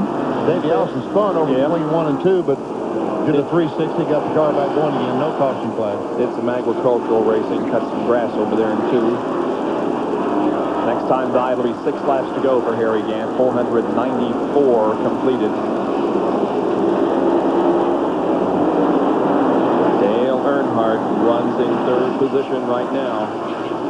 But as you can see, in the spring of 1987, he was the last driver to win 4 in a row, as Harry Gant is doing here today. And the way that Harry Gant did it today was one of the most exciting things, stock car races I've seen in a long, long time. It's not exciting to see him 15 car lengths in front of that 26 car, but I'm telling you, starting last and going through the field, I started to say like Grant took Richmond, but that's not a very good one. Amazing. You got to really take your hat off to this guy, because we have seen other older athletes do well in other sports, but he is just amazing. Ken Schrader seems to be holding up Rusty Wallace and Rudd and Hensley. But Rusty cannot find the opportunity. He's going to try to the outside now in turn 1. Drives up, but he can't get back on the gas like he needs to as they come off that second corner. And Schrader has plenty of power down the straightaway. Here's Ricky Rudd trying to go on the inside of Rusty as he's out there on the outside of Schrader. What are they battling for, 7th position?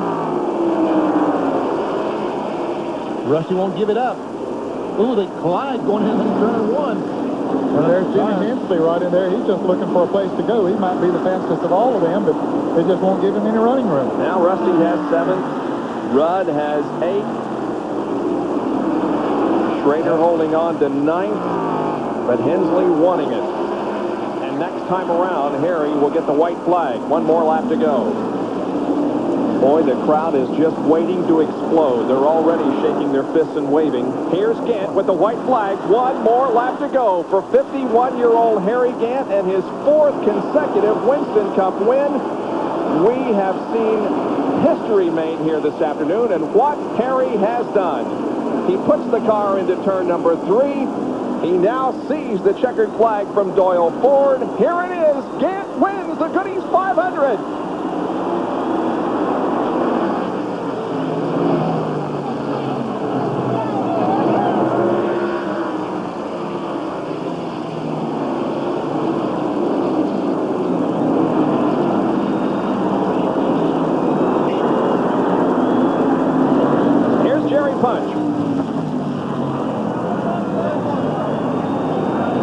celebrating for Harry Gant, and they're celebrating in the grass. And let's check into the Gant pit where they're also celebrating where John Kernan's standing. John? I tell you, Jerry, they picked up Andy Petrie, the crew chief, and just spun him around. Looked like an airplane right there. Well deserved. You guys just got a heck of a comeback after that wreck with him. Man, I don't know what to say. I'm just speechless right now. I tell you, I can't say enough about the job Harry did out there today. The guys, you know, the crew, you know, what a job they did getting that car back. Man, I'm speechless. What about that Harry Gant, huh? That's about all you can say, guys. Life truly does begin at 51. High fives all the way around down here in the pit.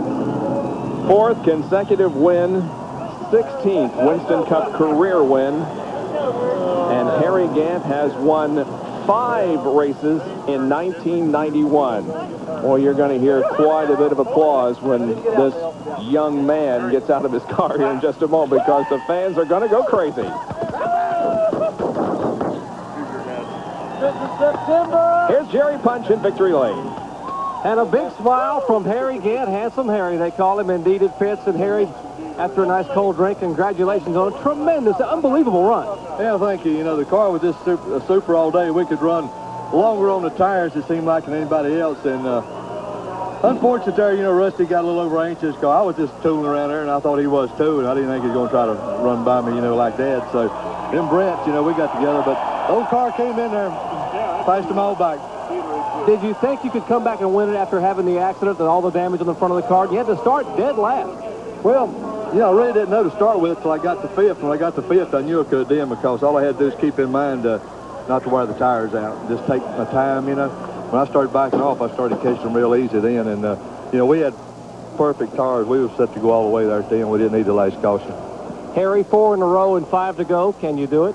I don't know. We just keep trying to finish and do the best we can do, and the crew done a super job getting us out of the pit today. And you know, the car just worked super. We hadn't changed a thing since we got here, and this same car, same engine, so maybe we can do it again at Wilkesboro next week. And you'll see it right here on ESPN as 51-year-old Harry Gant climbs out of the car, and the fans are surrounding him here, watching what we believe to be one of the unbelievable finishes here at Martinsville Speedway history. Bob? All right, Jerry. 1982 was the year when Harry Gant drove this car to his first Winston Cup victory. Look at the damage on the right front of the race car right here at Martinsville Speedway in Virginia. Harry Gant driving the Skoll Buick to its first Winston Cup win. Now, this was today. The car looked fine until lap 377 when Rusty Wallace went to the inside of Harry in turn number 3. The cars came together. Harry spun around. Watch on the high side of the racetrack. The 15 of Morgan Shepherd runs into the front of the 33 car. There was a lot of damage to the front end, but he kept him on the lead lap, and Harry Gant won here this afternoon in absolutely unbelievable fashion. We'll be back with more of our post-race comments from Martinsville Speedway as Gant has beat Bodine, Earnhardt, Irvin, and Martin.